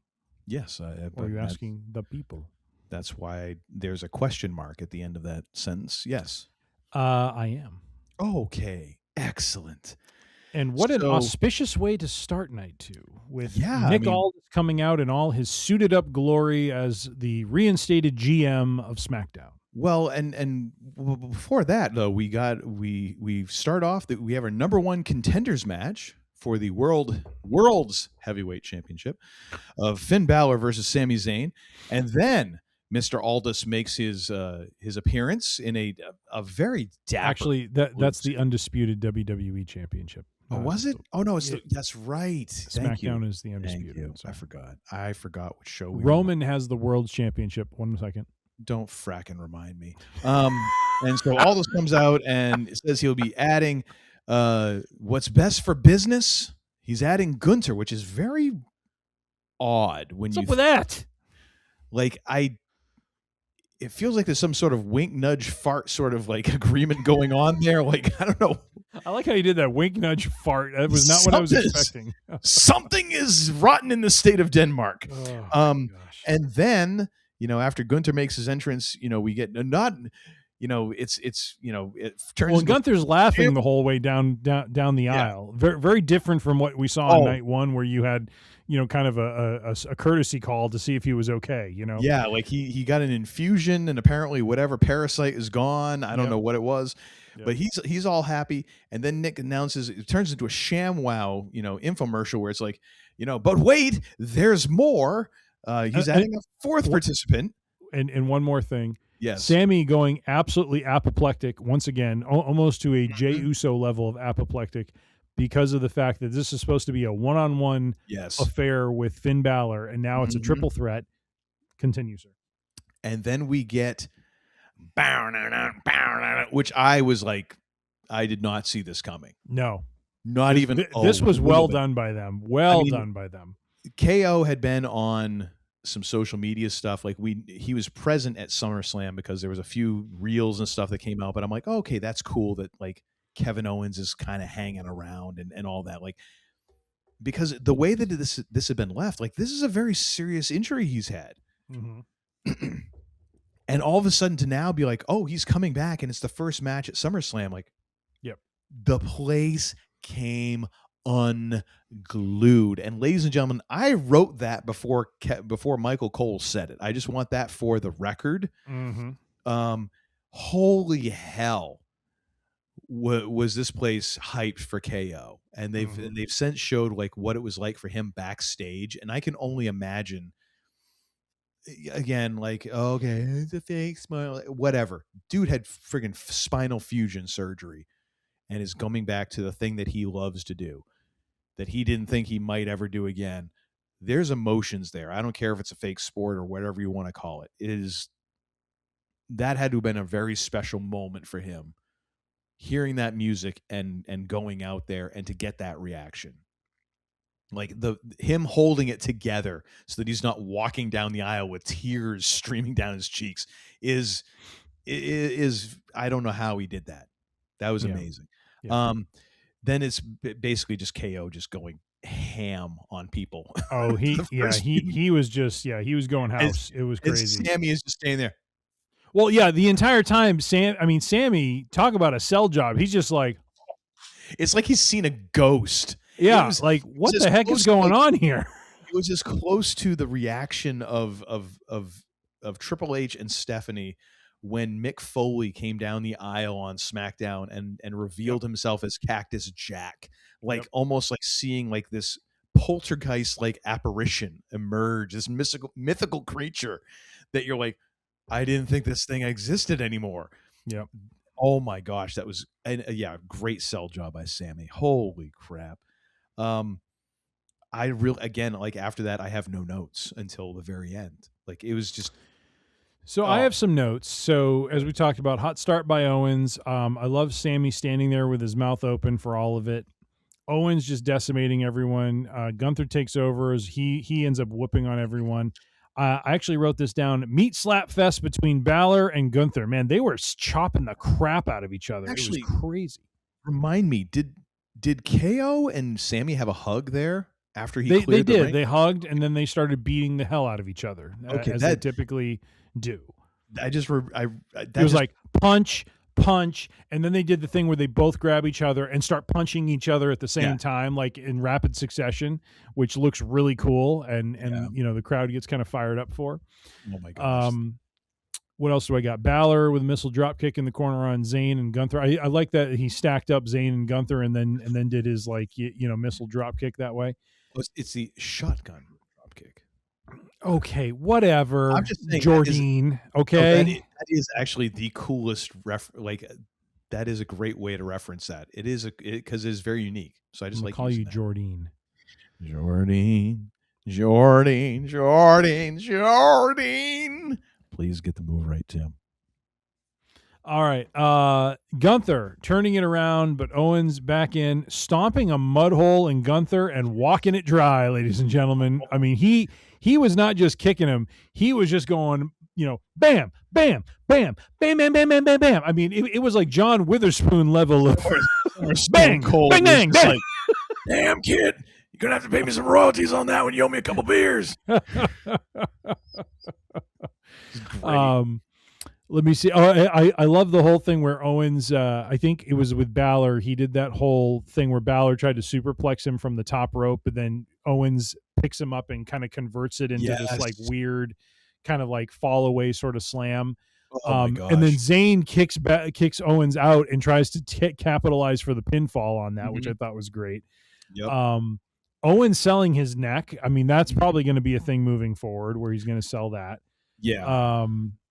Gunther with a sleeper hold again. Honest to God, if someone doesn't start freaking like tearing his arms apart, I don't understand why someone is not going for the arms. I mean, it's like, come on now. You know what he's going to do. Gunther's arms and Liv Morgan's existence have become such triggers for you. I love it. It's very simple. She doesn't deserve the accolades. I don't want to hear about it. One of my favorite things. Don't want to hear about it. Jordine. All right. Once again, I have this note here. Blue Thunder Bomb shockingly doesn't work on Owens. I just didn't see that happening. That's usually a lead pipe cinch put away. The crazy part is the stunner on Zayn for the win. It's like, I'm back and I just beat you and I took your number one contendership. It's like, oh my God. Like Zayn is going to like lose his...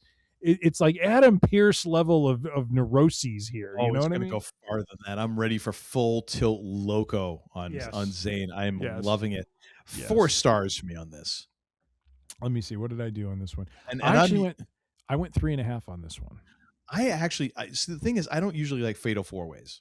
Okay. This one worked for me, and a lot of it is they rode the wave of emotion from Kevin Owens' return, and they did it in in a logical and good way. Yeah.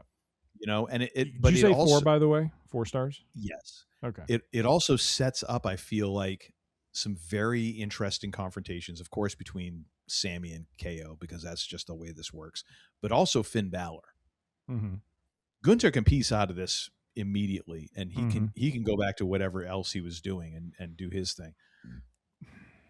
This opens up a lot of interesting possibilities. I like that because good God, Finn Balor on SmackDown has been the absolute best thing that's ever happened to him in the last how many years? Yep. Like him being able to have matches with those two for a little while, or just kind of circulating in there, like, come on, percolating and circulating. Indeed. Well, and the fact is, you still have a fighting champion, which is nice.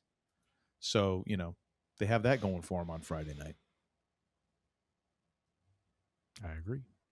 All right, so let's go through the picks here. So we each chose Finn Balor. We did not know about the Fatal 4-Way aspect of this, so we did not get the winner right. I had 3.5 stars. My prediction was 3.25, so I'm 0.25 off the pace.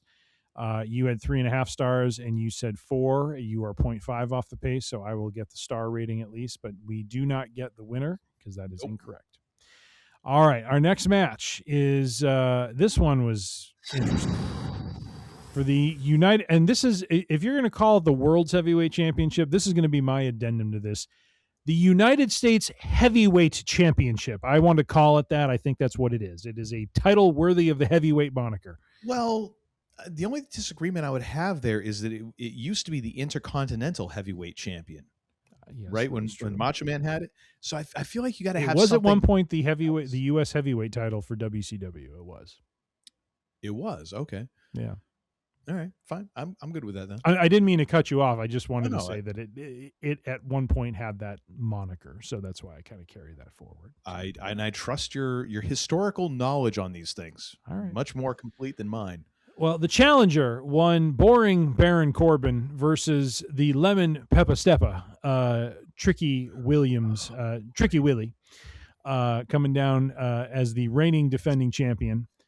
In as only he can. I did watch. I don't know if you saw the clip of Booker T calling on WWE radio Trick Williams' entrance. It's really funny. Yes. He is so in the bag for Trick Williams. It's well, he ought to hysterical. be. I mean, at some point they're going to have to bring like Booker in as like, and honestly, I'm all in favor of bringing Booker in as like Uncle Book. Yeah. And getting rid of Little Yachty, because we've this train has run its course. Before we get to Trick's, I just had a entrance. I had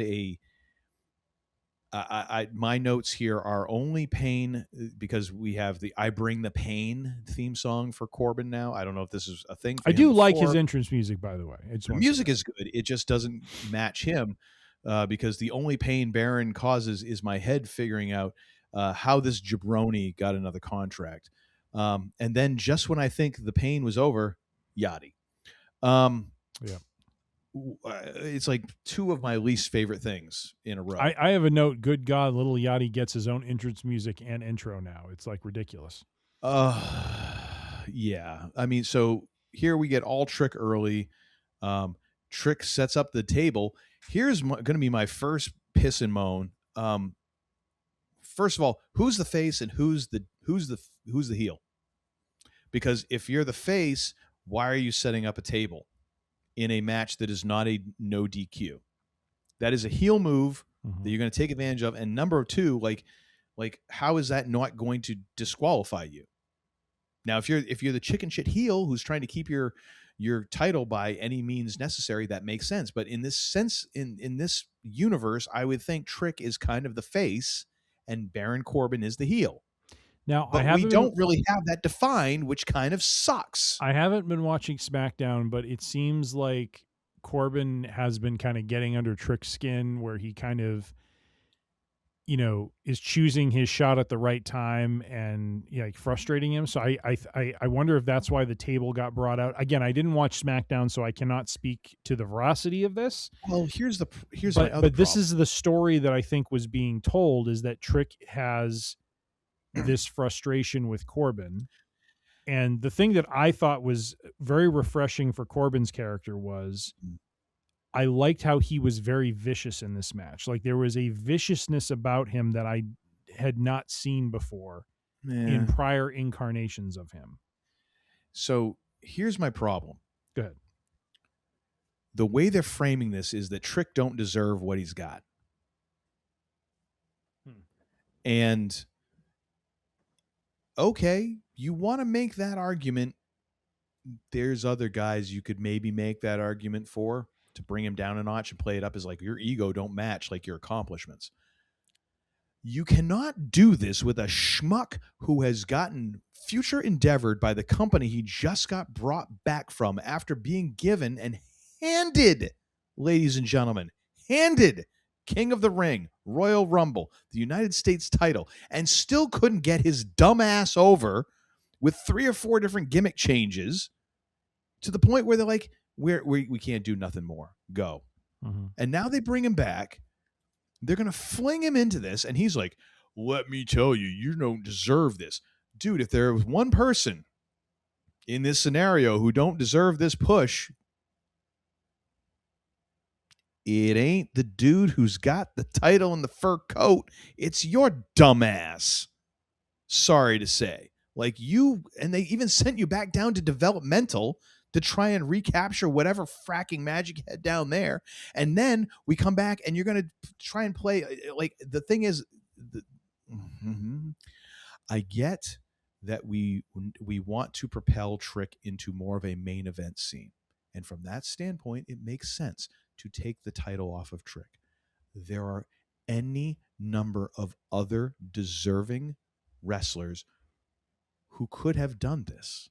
Instead, you're bringing back this chucklehead and throwing him immediately into this scenario. It does not work from a logical sense of view. And the fact is, we only got 2 real moves from Baron Corbin. We got his the deep six, whatever the frack they call that he did on the outside of the ring, and then we got his finisher. Everything else, legit move. Come on, the deep six is a legit move. Come on now. But 2 moves in the entire thing, and everything else was punch kick. And honestly, he punched the crap out of him. I mean, he did. was But at the same time, here's the other thing that I thought. Here's what I thought. Corbin is such a badass. He begged off from the rapper. That was the key right there. Well, when he had the kendo stick, he didn't want to give a shit if he has a friggin' chainsaw. He's a rapper, friggin' slash manager. He's trying to avoid being maimed. He's thinking of his if health. You're that much of a badass and you bring the pain, you go right at that guy. Would Obafemi have backed off from him? Would Brock Lesnar have backed off from him? I will admit that. Would any legitimate badass have backed off from the rapper, part-time friggin' ringside talent? Look, you don't know how a kendo stick feels across the skin. That could be very painful, and he's just trying to avoid it and keep his health intact. If he brings the pain, he shouldn't give a shit. Honestly, for the fact that he's back in this company, he should be willing to get hit by a Buick for the fact that he's getting a paycheck. The irony of all this is that you chose him to win this match. I know, and I hate it because, again, I knew this was going to happen. So then we get this odd spot where Corbin has to call for Yachty to hit him because Yachty didn't know what that. Again, another reason why Yachty needs to go. I mean, this is on Yachty. This is why it's like, dude, know your freaking cues, for crying out loud. And then we get Yachty glancing off the table, like the lightest table shot ever. It barely broke. And then we get the friggin' belt shot. The end of days. Corbin wins. Negative 250 stars for me. Are you being serious? I am being serious. I hated this match. I absolutely hated this match. I hate the fact that I hate the fact that Corbin was in this position.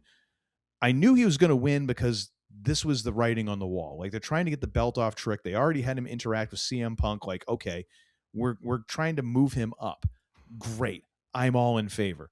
Why are we not getting Mello in on this? Why are we not like literally anyone else except for this bald-headed schmuck who's coming back on his 5th second chance? That's Roman, by the way. I gave this one 3 stars. I thought this was sorry. Who's Roman? Roman Reigns. You said 5th second chance. That's Roman Reigns. He's on his 10th second chance. I gave this match 3 stars.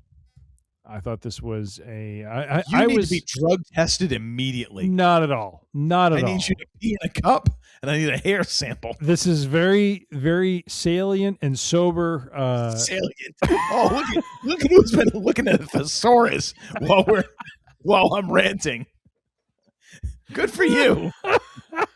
Educating yourself here. I'm working myself like this into match. a high blood pressure medication. I thought Corbin is he has a different edge to him this time around. I like it. I'm curious where this goes with him. And while I did not want to see Trickle lose, I thought, okay, something interesting to tune in this Friday on SmackDown to see what becomes of this situation. So, and here's actually another point against this. You have two returning guys winning back to back. You couldn't space these out. Like, again, this is a Jim Cornette thing. Like, why are you going to have two guys win or two matches end the same way back to back? It's stupid. It's lazy. Stupid is as stupid does. Thank you, Forrest. So you did negative 250 stars. I gave this 3 stars. I'm 0.5 off the pace. I get the +1 for the stars. Are you sure? I think it was pretty close. You chose Baron Corbin as the winner, so you get +2 on this one. So I just love the fact that you hated this so much. You hate Baron Corbin, and yet he is your meal ticket in terms of points on this match. Because the writing was on the wall. I'm not saying I like it. If we're going with like what I like, then no, I don't like it. But these were my two choices. All right, next match. We go from Uncle Todd's crappy match to what I felt was probably one of the most awkwardly booked WWE Women's Champion ladder matches I've ever seen. Oh my God, this was awful. Yeah, so love the result. Yes, and quite honestly, in my notes, I said if Chelsea doesn't win, there is going to be a legitimate riot at this event, I think, because everyone and their brother wanted her to win. It was incredible. And I love the fact afterwards, too, she dedicates her title win to Michael Hayes. God bless her. Well, but again, and somebody pointed this out, like, someone was kind of getting like, I saw this on Reddit on one of like the 5, wrestling subreddits, and they're like, yeah, this person Michael Hayes, blah, blah, blah.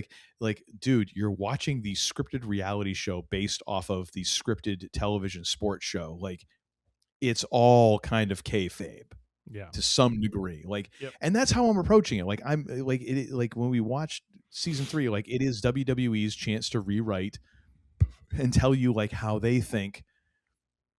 It's OJ's like how I would have done it. The John Cena retirement tour, when it's like, we kind of know that some of this was not great, but according to them, it was all great. It was wonderful. I also like how season 3, kind of, skimmed over some creative flaws and problems, and just didn't even acknowledge some things that happened. I'm like, oh my God, this is awful. Yeah, but it's like it is part of the new kayfabe, and that's just what it is. So here we have the participants, Tiffany Stratton, Jade Cargill, Chelsea Green, Charlotte Flair, which I love the fact that we got Chelsea's like intro back. That was great. Charlotte Flair and Lash Legend. First out, Jade Cargill. I loved the Prince coat. However, the gear, I was like, oh my gosh, this looks like a wardrobe malfunction that's just waiting to happen. This is, I'm like, this is, we're going to see something happen here on live television that's going to need to be bleeped in future. Something that's going to require a little of the what was it called when Flair brought the NWA championship to WWE when he joined the video distortion of the World's Championship. But I mean, granted, apparently there was enough tape, glue, or whatever. I was like, okay, cool. Obviously, the folks who do these wardrobe, I saw that, and I'm like, this is a problem. Like, this can't go well. No. Again, Chelsea gets the Chelsea thing back, which was great. What the hell is it with wrestlers lip syncing their intro? Io does it all the time. Charlotte did it here. I think Rhea is really bad. Like, but whenever Rhea comes down, like, not like trying to sing her music. I'm talking about like lip syncing the ring announcer. Oh, Yeah, Charlotte I've never Flair's noticed this. And Io does it all the time. Okay, well. And I was like, okay, I'm used to Io doing it, but Charlotte, come on, what is this thing now? Mm-hmm. Is this like I don't know, it's a TikTok trend or something. Tiffy comes out with her usual shtick. She needs to change it up. It's boring. I don't understand what she's. Yeah, there's something. I don't know what's going on with Tiffy. It's. I wrote Tiffy out with her usual shtick, Jade out with a Prince themed jacket, Chelsea being Chelsea, Lash being Lash, Flair wearing some ridiculous robe. But that's actually nice because that is the fan, the young fan that she had kind of. I don't know if it was a Make-A-Wish or whatever. Yes. Connected with. It was less about the design and it was more just about the shape of it. I mean, it's just this monstrosity that she walks down with, and it's like, good God Almighty.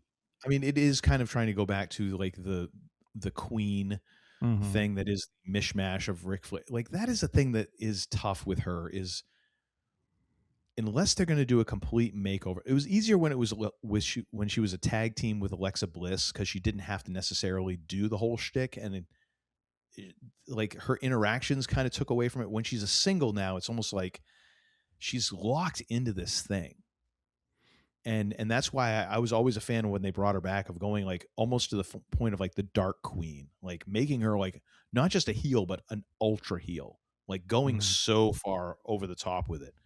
Would have changed the character, but unfortunately we're stuck here.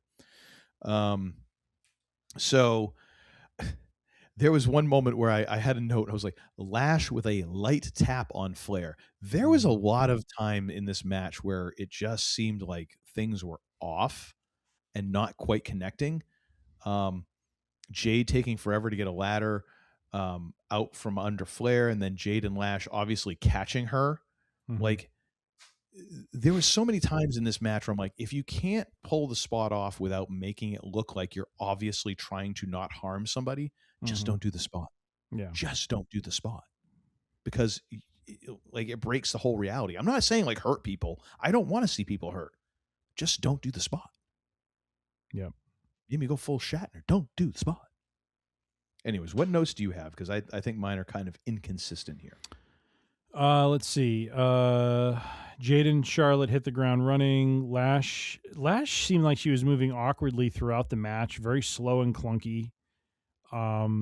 We had Jane and Lash team up against Tiffy and Chelsea with the ladder, but then obviously move the ladder so they don't get hit.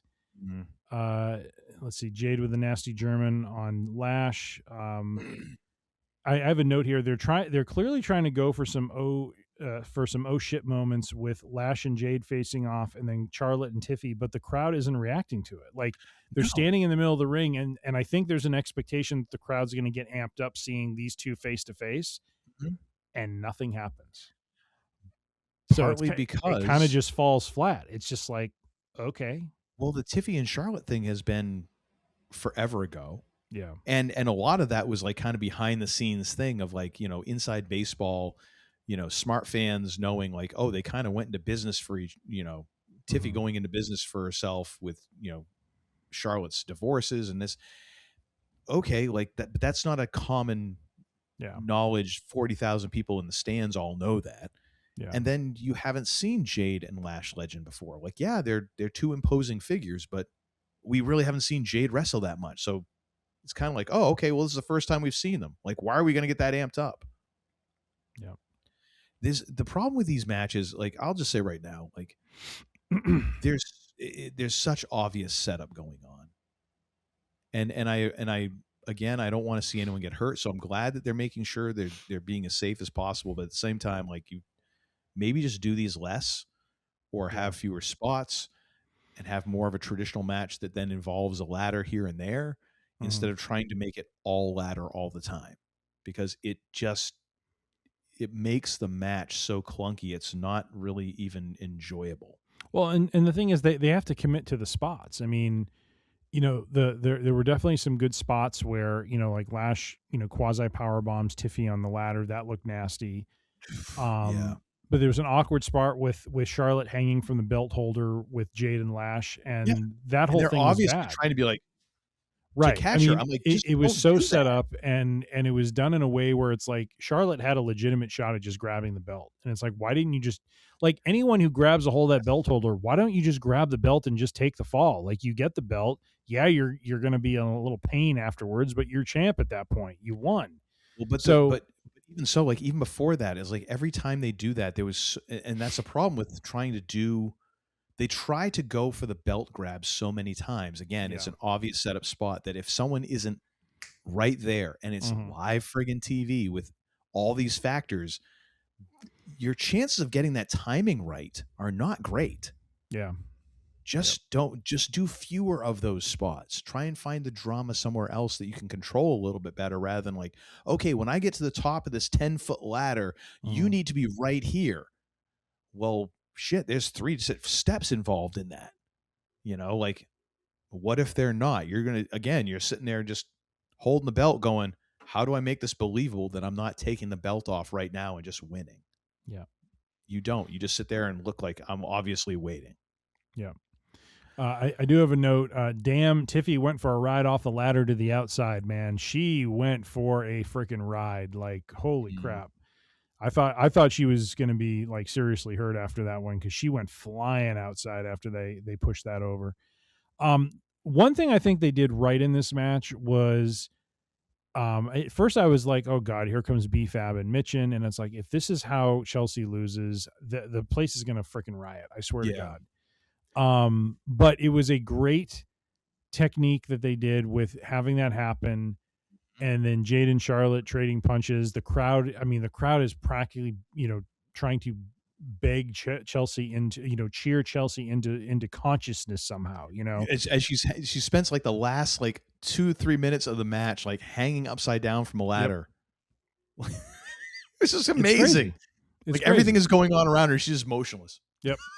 And then instantly revives. And then she does the Undertaker sit up, and then she climbs up the ladder, grabs the belt, and all is right in the world, because Chelsea Green is your interim women's champion, ladies and gentlemen of the WWE. Who? Huh? Who? The interim women's champion of WWE. No. Chelsea Green. Oh God. As much as I like the result, I gave this 2.5 stars. This was barely passable as an average match. It was really not good. I gave this one, so if I had to judge just on the match itself, I would be agreeing with you.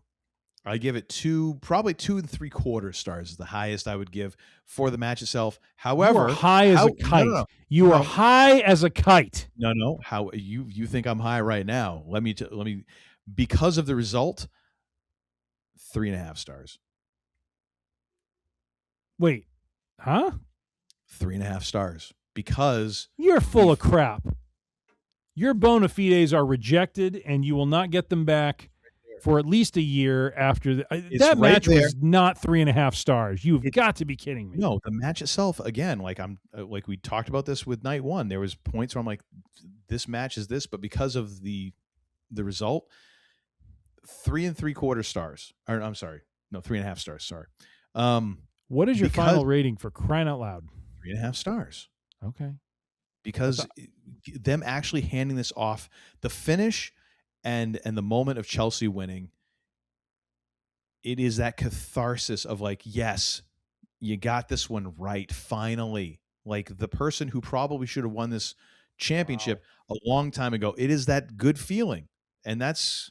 You are letting the ending cloud your judgment. The ending is what makes it a barely passable average match. The rest of this match was an absolute pile of dog dung. Yep, and you've argued before the same thing. So, oh my God, whatever. You're killing me. You're killing me, Smalls. You're killing me. Sorry.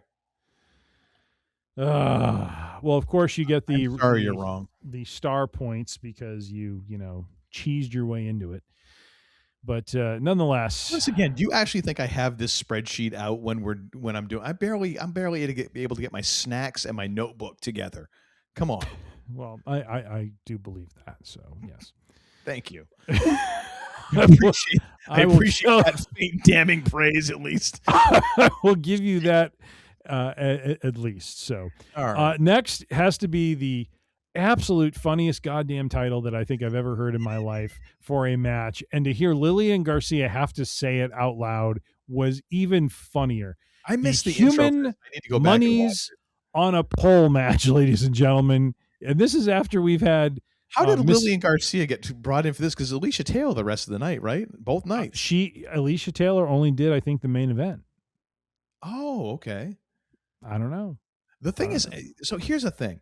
So can we both agree that Alicia Taylor's like signature is the hair, right? Like that is the yes. What do you think like she does just on a normal day? Voice maintenance to keep the voice strong. I'm talking about the hair. Like what do you think the style is? I don't know. She has a stylist that probably helps her, if I had to guess. Because it's just it's one of those. What are you asking me for? I have no hair. Right? I got no knowledge on any of this. Excellent point. And why don't you answer the question? My hair is got even the spiky hair for crying out loud. My hair loud. isn't stylish at all. This is like 10 years ago. I'm rolling on. Anyways, I watch her when she gets in the ring for the main events, and I was like, I wonder what she does on normal days. She's just a baseball hat, or like what when you have to put that much into it for like the events, like the rest of the days, are you still putting in that effort, or are you just like screw it? I could see both. I'm very curious about this. It's a good I question. should probably see if she's on Instagram, and then maybe that would give a hint to it. Anyways, I just want to say, after we've had such things, going back 20, 25 years to the Judy Bagwell on a pole match. Which was on a forklift, by the way. I just want to say that the Human Monies on a pole match was right up there. Mm-hmm. Sir, what were your thoughts on this? Oh my gosh, is Danhausen ever not nimble? Oh my good Lord. He is not light on his feet. Like thank God he has the Danhausen gimmick. He is not a fantastic wrestler but he knows how to work the gimmick, baby. he moves. How did I put this? He moves like a semi-sedated squirrel. I thought you were going to say gazelle. Kind of lumbering, but also not sure of his direction. Yes. We get a JD run-in. We get the Mini-Hausens, which apparently Brad Williams, the comedian, was one of the Mini-Hausens, which I'm like, all right, that's kind of cool. I'm guessing he was the one with the hair that was kind of falling off. Okay. Cole once again likening JD's head, bison-like head. Yes, the bison. I have a note on that too. The bison-like head comment gets me every time. Yep. I was like, way to be timely, Cole. Way to be timely. There it is. What is it? Dom gets cursed. We get the little fart of explosion coming out of the corner. Danhausen gets the monies. Danhausen wins. 3 stars. It's nothing special. It's slightly above average. It was entertaining. It was a nice kind of break in the overall program. So let's just go with that. All right. So you had 3. I think I had similar. Let me see. No, actually, I had 2.5. It was average. It wasn't great. It was. I felt it was slightly above average, but then again, I'm kind of a sucker for a little bit of a gimmick comedy match. I think stuff. you're doctoring your score here, is what I think you're doing. Once again, you can hold it up all you want. If you looked and were like, 2.7, I'm gonna do 3.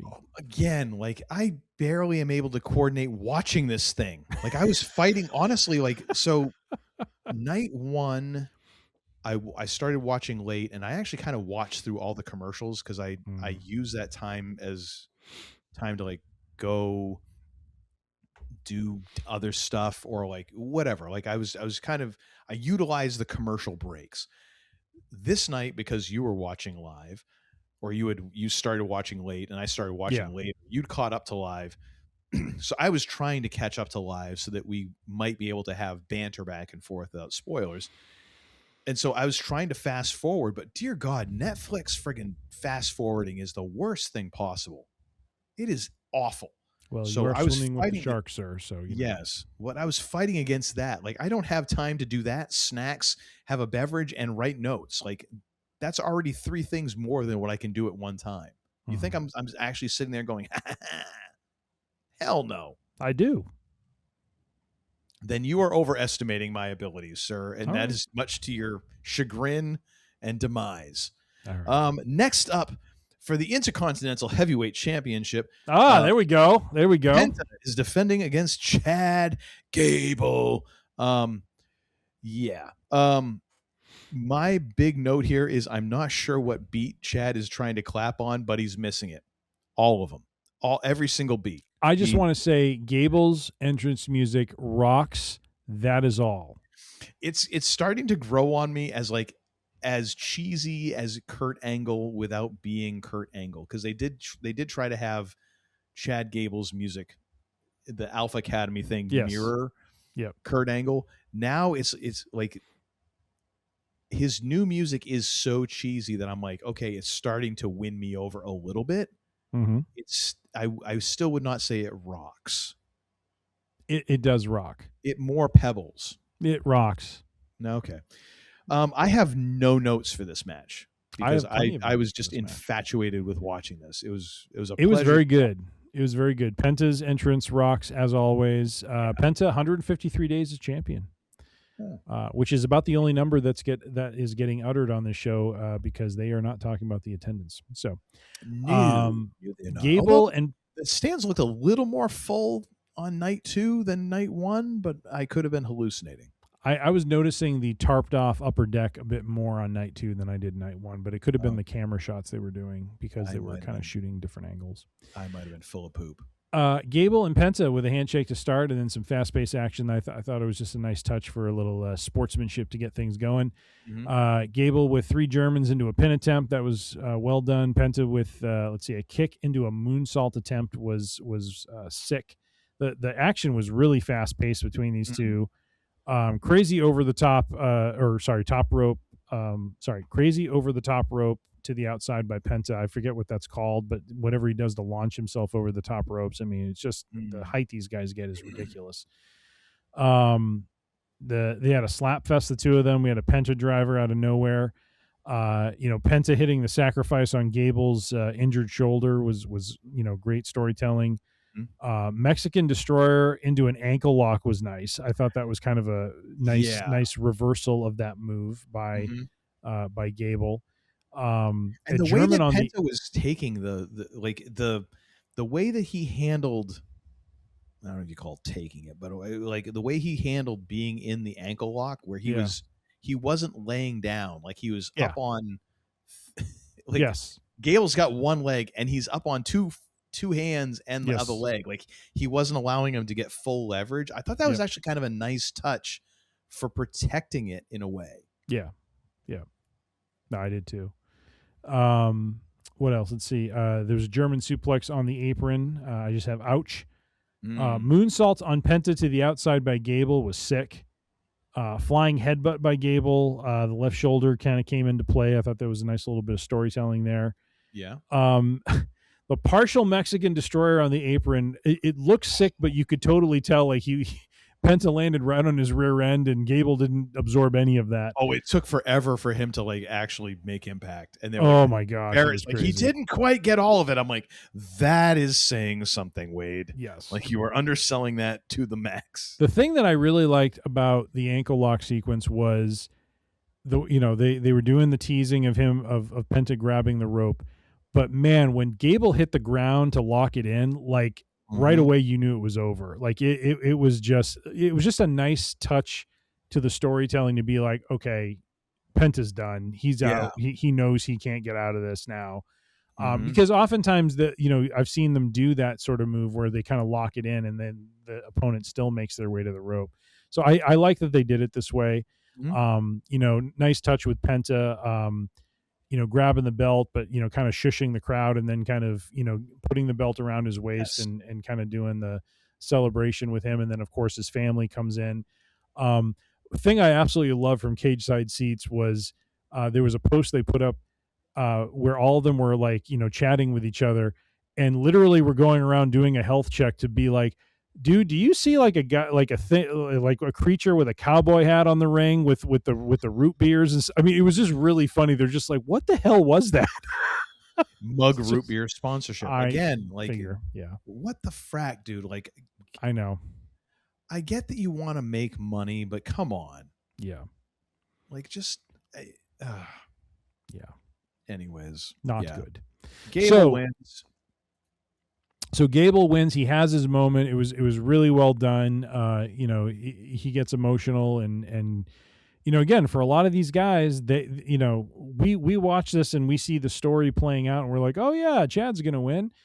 But for these, these guys, they don't know that they're going to hit these milestones and get these achievements and stuff. So I appreciate the emotion coming out when it does, because they honestly don't know. And Gable for a long time was a B-level or C-level player who just wasn't going to get the nod. And then he has this amazing program that he does with Ludwig as the dual El Grande Americanos, and just completely flips everything on its head. And it's like the Rambo being booked to fail thing, and somehow comes out of it smelling like a rose. Yep. And on Raw, he even said, like, it's been 10 years. And it's like, holy crap. Like, yeah, this dude's been 10 years for winning his first singles championship. Yep. That's insane, dude. It is quite insane. So I gave this 3 3/4 stars. What did you give it? I gave it 4 stars.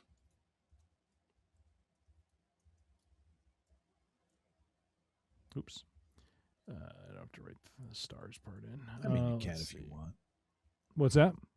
Sometimes just watching you like highlight and type and erase and stuff and neatening up our outline is kind of amusing to me. Well, I want things to be neat and tidy so I can tally things up in an appropriate manner. So hang on a second. How come you have +1 for you and only +1 for me? Because we both had the winner and we both tied on the star. Oh, rate. Look at you being meticulous and noticing detail. Well, who would have thunk it? Well, are you trying to kind of? I am not. I thought I had a 4-star rating as the prediction, and so I was 0.25 off the pace. That's what I thought was going on there. If you say so. I do say so. Yeah, you can. Yes, suspect. Yeah, indeed I am. The winner was Chad Gable. We each get a point for that. I had a prediction of 4 1/4 stars and gave it 3 3/4. So I am 0.5 off the pace. You had 4 1/2 stars as your prediction. Woo! 4 1/2. What were you smoking? I mean, I could make a case for pushing to 4 1/4 on this. Like, it was a very good match. It was a very good match. I don't know that it reached up to the 4-star echelon, though. I think it easily reached 4. I could make I have 4 on my sheet, and after having talked about it with you, I was ready to bump it 4 1/4.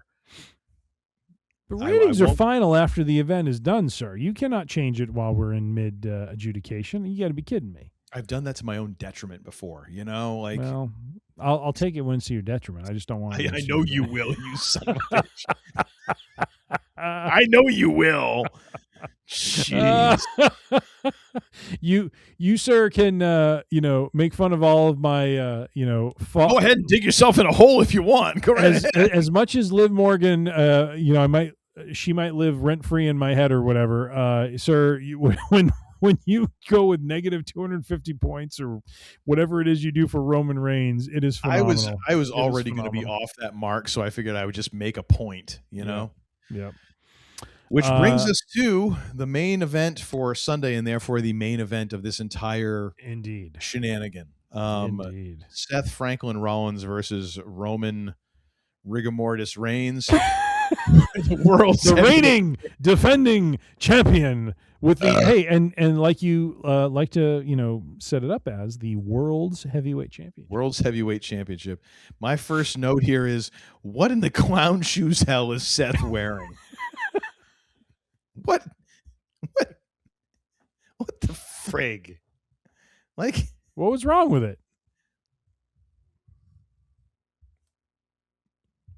Unless you were taking acid, you had to wonder what the hell was going on. This is no different than the Visionary has worn in the past, sir. He has worn some very elaborate and okay, but I thought we were past that. I thought we were to a more serious Seth Rollins, and apparently, nope, we aren't. Hey, according to Cole, this was the rebirth of Seth. Oh, dear God. So my next note is I did dishes. I was troubleshooting Disney Plus streaming in the other room. I got a snack, and then the entrances still weren't over. And I do believe at one point I texted you a stream of obscenities I cannot repeat on here. I'm just like, are we ever going to start? And at one point, Michael Cole said, I hope this match never ends. I'm like, I hope it does. I noticed it was 7:25 when the main event was starting, and I'm like, this is Central Time. So the event started at 5. So we're basically saying like 2 what was it? 2 hours 25 minutes in. Mm-hmm. And I'm sitting here like, we're already at the main event. Like it seems like early for this, and I didn't realize they had to pad in about a half an hour for the intro. So we started right around the time I figured the main event would start when we finally got through all the intros. So that was well done. That was my first note. Long ass intros, my friend. Long ass intros. My next note is Roman is wrestling's Kardashians. He's a big deal because we're told he's a big deal. Thank God there's no sex tape. Oh. And then even Alicia Taylor is talking slower. For F's sake, get the match started. So you know what H did? He said, there's this guy in Maine, and what I want to do is see if I can get him to completely go off his nut. So what we're going to do is we're going to run this thing as slow can be. So my next note is Roman must really like Seth because he's almost wrestling to start. Almost. My next note after that is someone needs to start limiting suicide dives. This is more of a general thing because I saw Seth do this. Everyone is doing it. It's not special at all. No, I totally agree. It felt way overplayed what he was doing, where he was going in the ring and then doing the suicide dive and running back in the ring and doing it like 3. But everybody does it now. Like fracking, everybody does it. So was there a weird spot where Rollins was running the ropes and he had to run around Roman? Like, did Roman not like move a certain way? I thought I caught a quick note of that. It was kind of in my peripheral. Well, again, because Seth was actually wrestling and Roman is like, whoa, I'm used to doing a Roman Reigns match. Yeah. Wait, if I'm not doing a spear, why is anyone running the ropes? Oh. Yep. Fracking hell. That was interesting. And then we get to my favorite part, or my second favorite part of the night. This is when Roman and Seth decide to take a 15-minute field trip outside the ring. And Cole says, the ref is going to give a lot of leeway.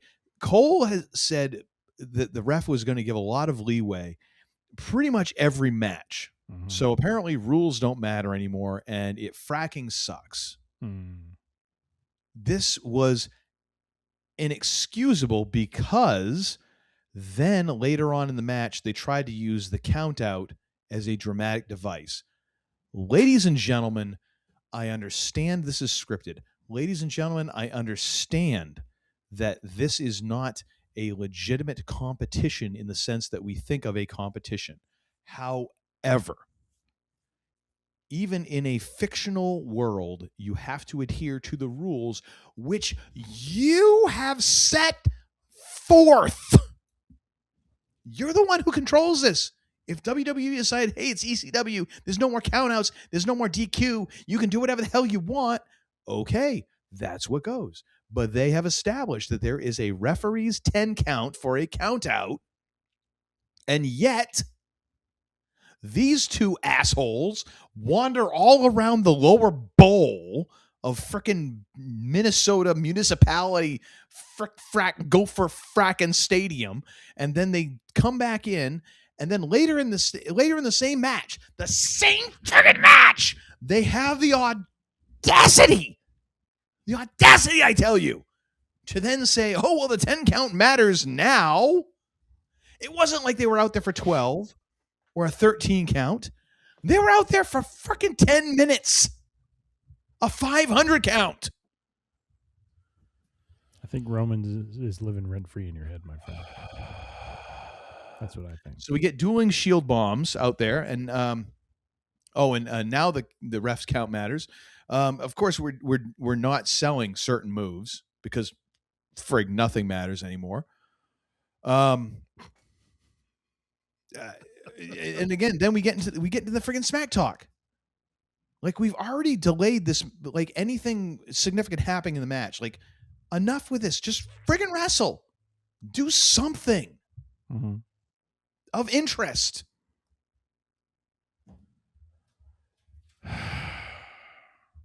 Then we get the weak ass ref bump.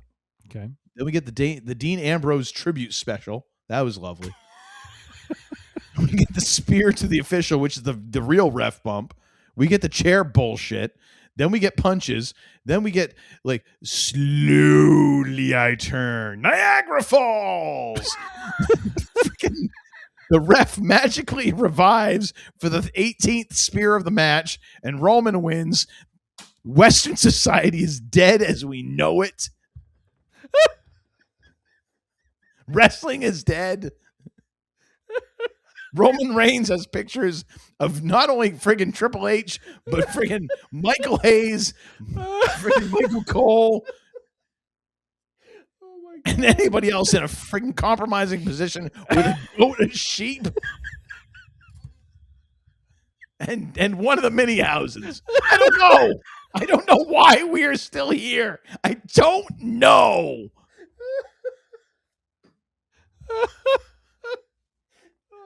What notes do you have?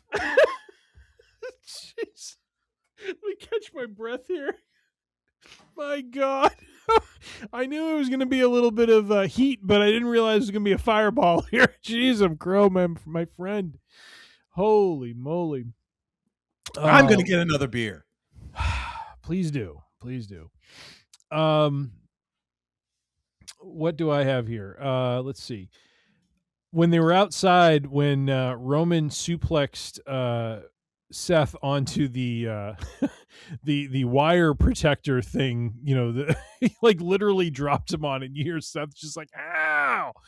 I thought that was quite good. I mean, you've covered most of the high spots, the power bomb on the tables back and forth. One thing that did eat at me a little bit is just them both being kind of unconscious, and then we get to 9 and they both just like jump up and run into the ring. I'm just like, it's like someone stuck a cattle prod up their ass. Why could you not just start to make your way to the ring as part of it? Just I don't know, boggles the mind. Let's see. Rollins first stomp into a Superman punch for a near fall. I thought that was good. Reigns head first. Oh God, Reigns took a nice bump into the bottom turnbuckle when he tried to do the spear, and Rollins got out of the way, and he just went head first into the bottom turnbuckle. I'm like, damn, that looked nasty. And I love the fact that actually, hang on a second. Hang on. I want to go back to our live chat.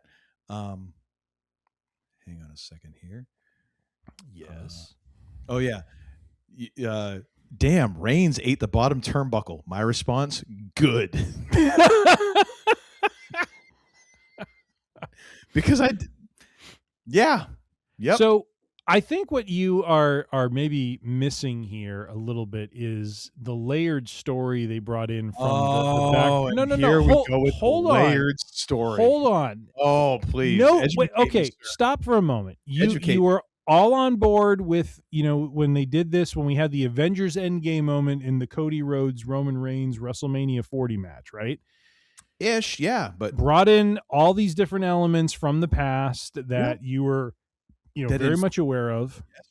Mm-hmm. And they were doing, I'm not going to say they were doing the same thing here, but they were doing something like that here, where they were bringing in some of the history of the Shield into this. Rollins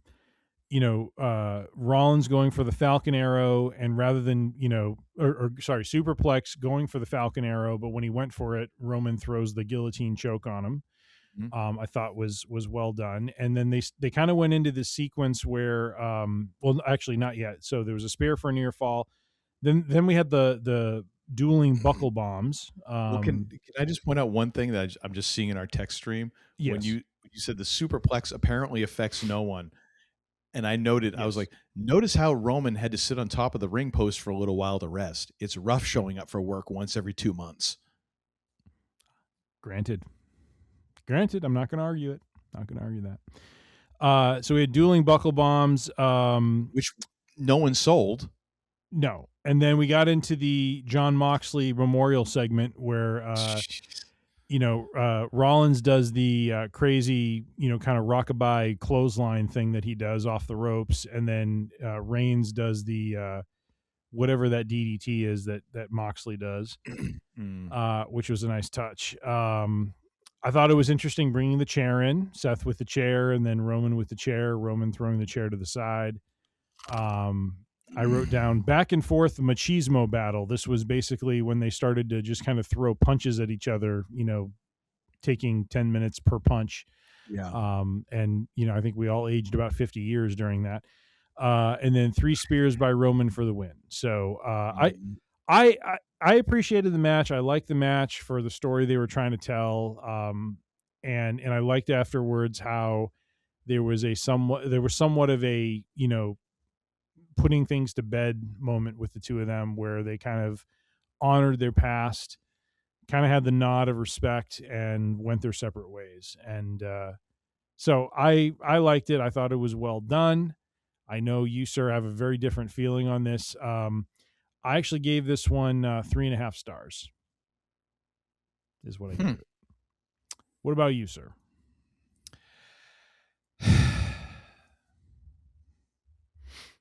Is it -100? I want you to understand that I am carefully considering all of the aspects of this when I say this is -1,198 stars for me. Okay.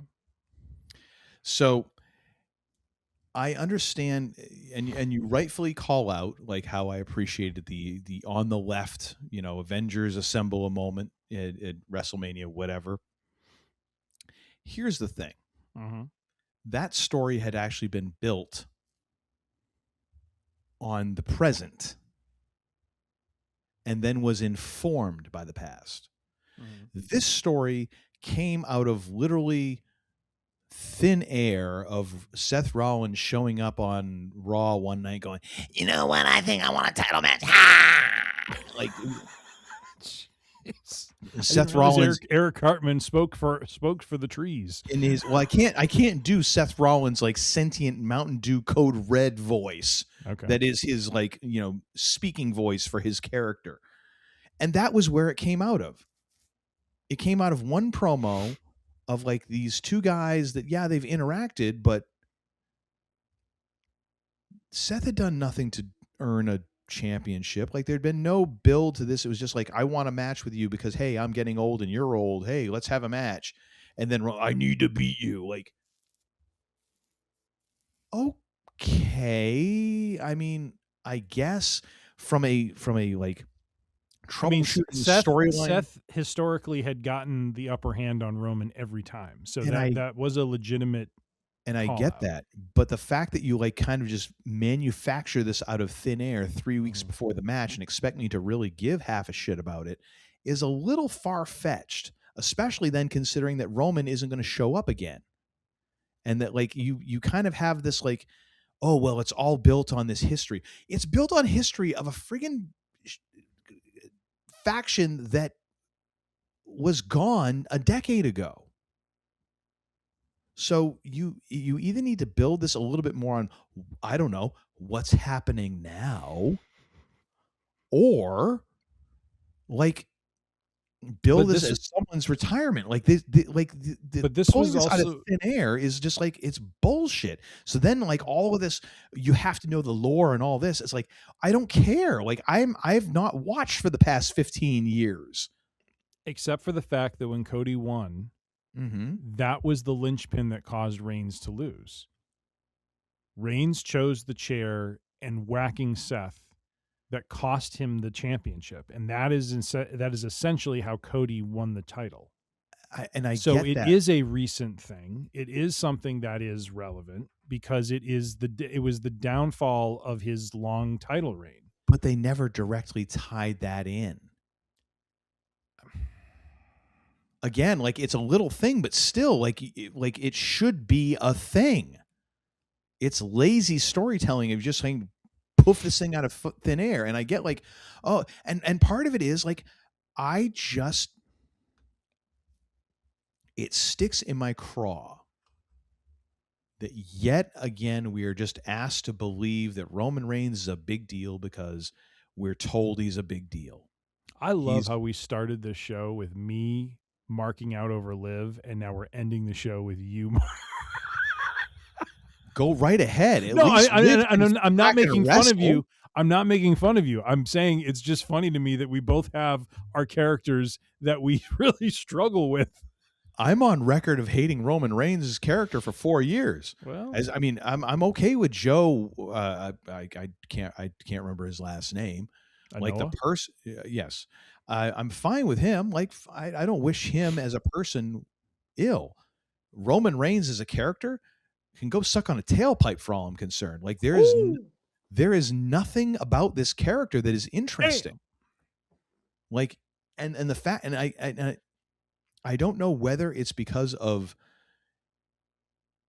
creative or him or whatever influence I don't know what it is, but every time they've had a chance to take him in a different direction, an interesting direction, they haven't done it. He is the most boring version of his character that I could in a multiverse. You do the Doctor Strange thing where he's like, but you don't think this is the most boring version of the Roman Reigns character that we could ever possibly get. A shot caller who calls no shots. A guy who for ages had to have who is the tribal chief. He's the greatness on a different level. He's this and that and the other, and he needs help to win his matches. And now, well, he's winning matches on his own. And that's supposed to be a selling point? Well, it's different for his character. He hasn't done it again, but it's like that much different. Like there's like what else? What other range have we seen here? So it's infuriating to me that we're seeing this kind of like, well, just throw something at him because, well, he has to keep the championship and all. Like it is the most boring version that you could possibly have. And again, it is a toilet clog at one of your championship belts, because otherwise, what do you do with this guy? He can't exist without a championship because he's not friggin' interesting without a belt or without a compelling competitor. Because his character is essentially just a friggin' faceless, monolithic void of just suctitude. Like like this guy has so much go away heat with me. If he disappeared into a singularity, I would not even notice. It got me to agree with friggin' Conrad. Conrad, of all people. For the record, that's Conrad Thompson, if you're not aware who he's talking about. Which is highly ironic since half your complaint has been referencing things that are not relevant. But this match is just awful. It's so slow. Oh my God. It is so plodding. And I keep, and you've told me before, oh, well, you have to understand. Like, no, I don't have to understand. It is boring. This is the main event. This is what we've waited for. You are in the minority. I hope you know. Like a lot of, I have seen the term "classic" being thrown around about this. And you know what? Those people are high as hell because, again, like I'm fine with saying Seth Rollins is the greatest in-ring performer of his generation. Roman Reigns is just awful. He is a one note. He is a one-trick pony. And putting Seth Rollins in there with him is like, what are you going to do? Like, honestly, like Seth probably dragged the best match that he could out of him. CM Punk kind of did it better, whether it was just the vibe or whatever. But at the end of the day, like this is like when we were talking about, it was some Star Wars thing, and you were making the case like, well, if you knew this thing that happened between these two things, this other book, then it makes sense. And I'm like, well, if you're relying on like this extraneous, this extracurricular activity for me to be informed between these two movies, then you've lost. Not everybody is going to do all of that homework. That is the thing about this match that is infuriating, because you have to have watched 15 years worth of television to really get it. You have to hook like me as a viewer, like pretending that I just have been watching like the last 12 months. And it didn't do that on that level. Like, oh, it's great. Oh, we're doing the tribute to Moxley and we're doing this. And the little fist bump at the end with the mask, and that's representing him. And okay, great. But if I don't know all of that, what the hell's all this about? Mm-hmm. Because you didn't sell like the actual match. Anyways, that's what I think. Alrighty then. And you're entitled to your opinion. I am. I don't mind with being in the minority. Let's go back to my text here. Because let's see here. You oh my gosh, you are so good here. I thought it was a classic. It was. So wait a minute here. Let's go back. So I did the whole thing about Roman sitting on there. You said shockingly no bloodline. I said, Cole, if this is an instant classic, you really need to be drug tested immediately. No selling the buckle bomb. Why not? Nothing matters anymore. So this is what purgatory is like, was one of my comments. Thank God, at least it's over. You responded with, I thought it was a classic. Mm-hmm. I said, I think you're either fracking with me or fracking drunk. You said easy 4 stars. I said, see, you're just trying to gaslight me, and it's not going to work. After the last decade, the only gas I have left to light is from the enchiladas I wolfed down last night. Then I might go 4.5 stars upon further introspection. I responded, you see, your mistake is waiting too long. 30 minutes later, and I know you're just trying to goad me into a response. Get back underneath thy bridge, troll. And then you said, actually, there was some masterful storytelling going on, drawing from the history of the Shield. The finisher spam was warranted. My response, guess we shall have two different perspectives. And as someone who isn't well-versed in the last decade and a half of Seth Roman, it sucked. But hey, I'm glad the longtime fans got this long-winded spank session to a group that's been dead for damn near a decade and that only has 2 out of 3 members present for the final chapter. Makes me happy for y'all. And you responded, we shall chat, smiley face. And we or did. No, it was a winking smiley face. It was. Because in the moment, I felt stand you by needed all of that. By all of that. You can stand by all of it. I stand by all of what I wrote. I mean, I kept my rating at 3.5 stars because I felt it was warranted, but nonetheless, I do feel like this was, a great outing from both of these. I think, this was a good story being told, leveraging the history of this group and their overall back and forth history that they've had over the years. And this was a fitting end. Definitely had a sense of finality to it,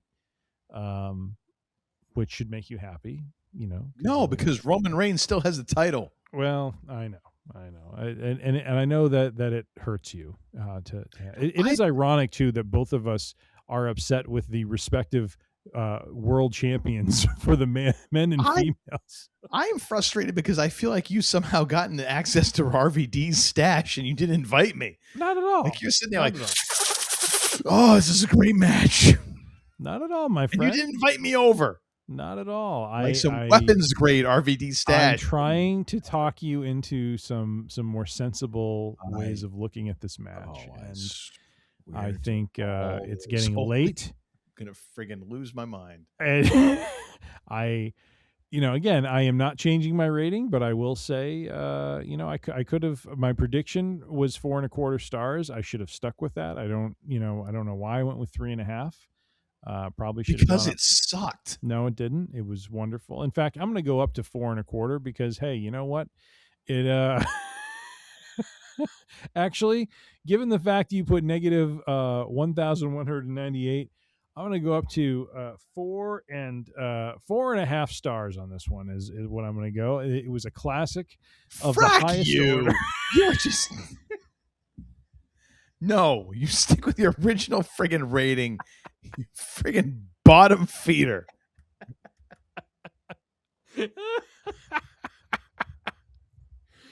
I love it.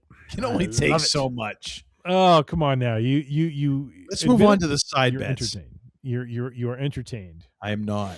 I'm pissed off. I do love with your prediction too for the winner of this match. You wrote Roman Reigns with a parenthetical shit in front of his name. So yes, because I knew it was going to happen. I didn't like it. Actually, same with Baron Corbin. I apologize. You get a point because you did get the winner. Oh well, thank you. At least I remembered. All right, our side bets. Let's see. So we both had the Bellas turn on Paige, so that did happen. Yep. So that is a +1 for both of us. And then that point gets taken away right away. One moment. I gotta. Oh, jeez. I'm very curious about your third side bet. If you actually. Let's see. El Grande Americano interferes and helps Danhausen win. That did not happen, so that's -1. Nope. Ludwig got the night off. Yes, he did. Let's see. For me, I have 6-man tag over under on super kicks 10. Did we keep track? We did not, and I don't think we were close to 10 super kicks. No. Anyways, there were not a lot of super kicks, so that's a -1 on that one. Carmelo interference leads to Baron Corbin winning. That's a -1. It would have been much better. Oh, you also had the super kick bet, so I'm going to give you a -1 for that. Stephanie Vicaire returns and distracts Liv. I think I should get partial credit for this because she did return last night on Raw, so I wasn't completely off on the prediction. Stephanie Vicaire did come back to inflict some damage on Liv. Except for the fact that it was, I'm going to give myself 0.5 for that one if that's acceptable. Never mind. I'll go -1. All right. You said Cody turns heel. That did not happen. And then Solo turns on Seth Rollins and helps Roman retain the title. That did not happen. So, all right. So let's tally this up. We're going to start with Uncle Todd. So we're going to go, let's see. You have 1, 2, 3, 4, 5, 6, 7. Let's see. 9, 10, 12, 13, 14, 15, 16, and now we get to all the side bets that didn't work out. Let's see, 16, so we get down to 15, 14, 13, 12. So you come out with 12 at the end of this. I love how we're in this era where we can launch stuff to friggin' Mars, and you're counting on like your fingers and toes to tally. What? I wrote down all the points. I'm just tallying them up like normal math. Like 1, 2, 3, 4. Anyways, would you like to tally it up? I mean, I don't trust you with my stuff because your mastery over mathematics is not all there. But you know what I mean? No, it is. I'm not all there either. So I mean, well, there's whatever. All right, I'll add mine up. So let's see: 1, 2, 4, 5, 6, 7, 8, 9, 10, 11, 12, 13, 14. Let's see, then 13, 12, 11, 10. So it is Uncle Todd is victorious this time around. He is up 12-10. If I switch over now to our sheet of doom, keeping track of our scores, let's see. So if I go, Uncle Todd got 12, I got 10. Can you take off your sneakers to tally this? You good? Hold on. I'm checking here. Give me one moment. Didn't you have like a spreadsheet set up with formulas and stuff to do this for you? That was for the Real and Jabroni. I don't do that anymore because we simplified the scoring metrics for this. Okay. So with the 2-point win that you have from this event, for the year, you have 98 points. Okay. I have 109 points. I am 11 points ahead of you, sir. So you have a little work to do. We will see. We have a Real and Jabroni to adjudicate for Spider-Man Brand New Day. And so we will see if Uncle Todd can once again strike gold and have a rare takedown of the man they called Tim. We will see. As rare as it is Roman Reigns beating Seth Rollins.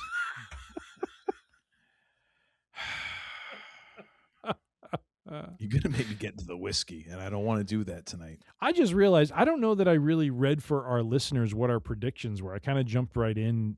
Should I go through the entire card again and read all this off? I think you just need to clamp your mouth shut. Let's get to the finish, shall we? Oh my! That's what we need to do. Someone's a little spicy. I am. What do you got for another thing? A recommendation for our viewers? I'm going to keep riding this train all the way home. Oasis. What's the Story? Morning Glory. The 30th anniversary deluxe edition that is on Spotify. Do check it out. It is if you are not familiar with that, as you called it, breakout record, which you are correct. It is phenomenal. It is just great music. Do check it out. You will not be disappointed. And if nothing else, you will hear the entrance music of the national treasure himself. Yes. Nick Aldis, which I love that moniker. The national treasure. I love it. Oasis, What's the Story? Morning Glory. What is yours, sir? I'm going to go with the new Bare Naked Ladies single. I'm a Bare Naked Ladies fan from way back in the day, back in high school. So, God, over 30 years now. Their new single, Careful, in parentheses, for D.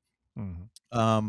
They've got 2 new singles out now, but and actually I think the other one, which I can't remember right now, is kind of the more catchy of the 2. But Careful for me is kind of it's almost kind of looking backwards, and that kind of space that I think we're both in, and of course the fellas and Bare Naked Ladies are in as well, being kind of our age and a little bit higher, of that, looking back on your life and going, oh my gosh, be careful, like how you're living and all those things. It just kind of struck a very emotional chord for me as I was listening to it the other night. So definitely check that one out. And then go back and listen to all the Bare Naked Ladies catalog, because it's a lot of fun and a lot of they walk the line between a lot of really kind of jokey, kind of funny stuff, and also stuff that'll kind of be very disturbingly emotional and kind of cut you to the core. So be prepared for that. Brace yourself, if you will.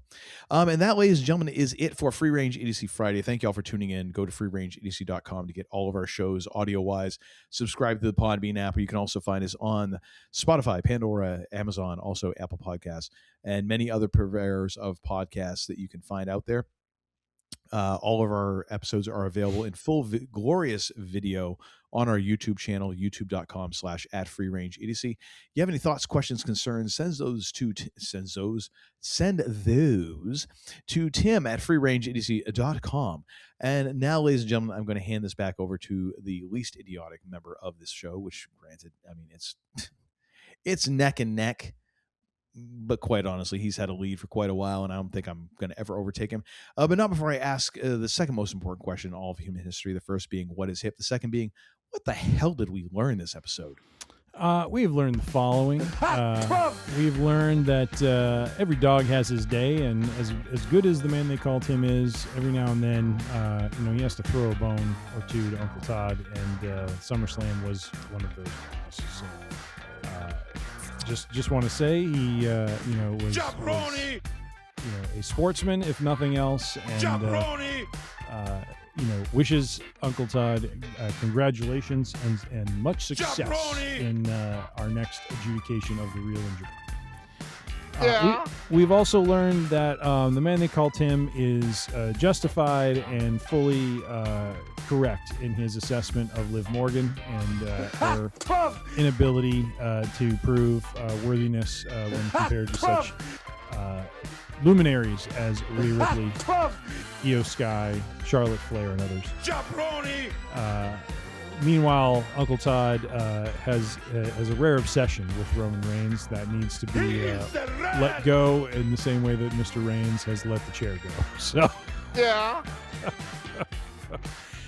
we did not talk about this, but I'm just going to throw it out there. I think night one was the better night of this event overall. I think that just night one had the stronger card. Night two, a little weaker. And when it comes to ladder matches, don't want to see people get hurt. Certainly want these wrestlers to be safe, but they do need to commit to the bit. You know what I mean? Like we need to see a little bit more commitment in the ladder match. I think the women's match Again, I've never been in a ladders match. I shouldn't be saying anything myself, but as a fan, would just love to see a little more of suspension of reality. But oddly enough, you have worn Jade Cargill's ring gear, which I find is very odd. Have I really? Well, I mean, I've seen photos. Okay. Well, we've also learned AI or what? Solo Sikoa is right now the funniest thing on WWE television, and phenomenal. It is great to see Kevin Owens back. Probably the surprise of the event was the reveal of Mr. Owens in the Fatal 4-Way, what was once a one-on-one match becoming a Fatal 4-Way. We've learned that we are bullish on Nick Aldis. It'd be good to see him in the ring again. He has kept himself in the ring shape, and certainly it was a pleasure to see him take on Gunther, although I don't know if he would say that, because it looked like Gunther beat the hell out of him. And lastly, a salute. Not lastly, second to lastly, a salute to Miss Chelsea Green for finally cracking the world title level there, and love the fact that she dedicated that to Michael Hayes. Yeah! He has pie on his face and not enough napkins to clean it off. Finally, would like to give props. Does he notice? That's the thing. What's that? Does he notice? Maybe. Want to give the move of the event to CM Punk pulling the grandest moonsault of them all off. Just got to work on the targeting on that one.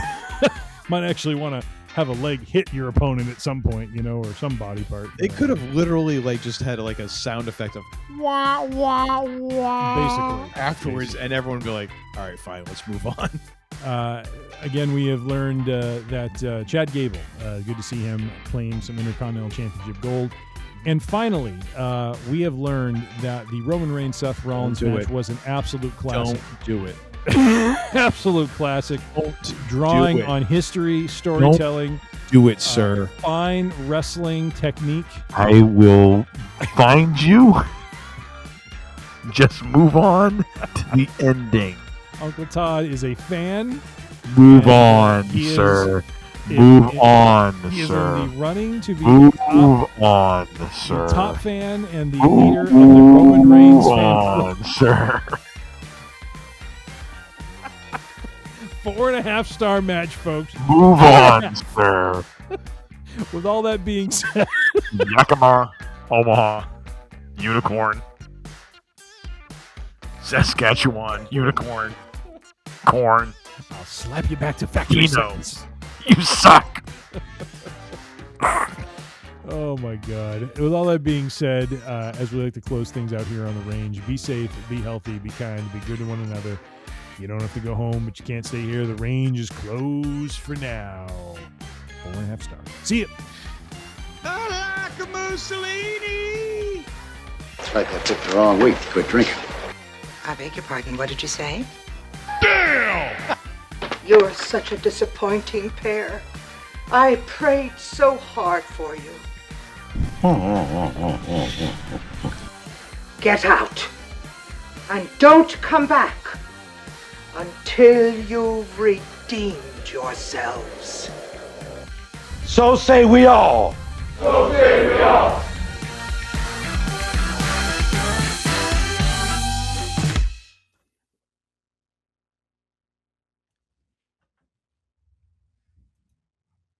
There we go.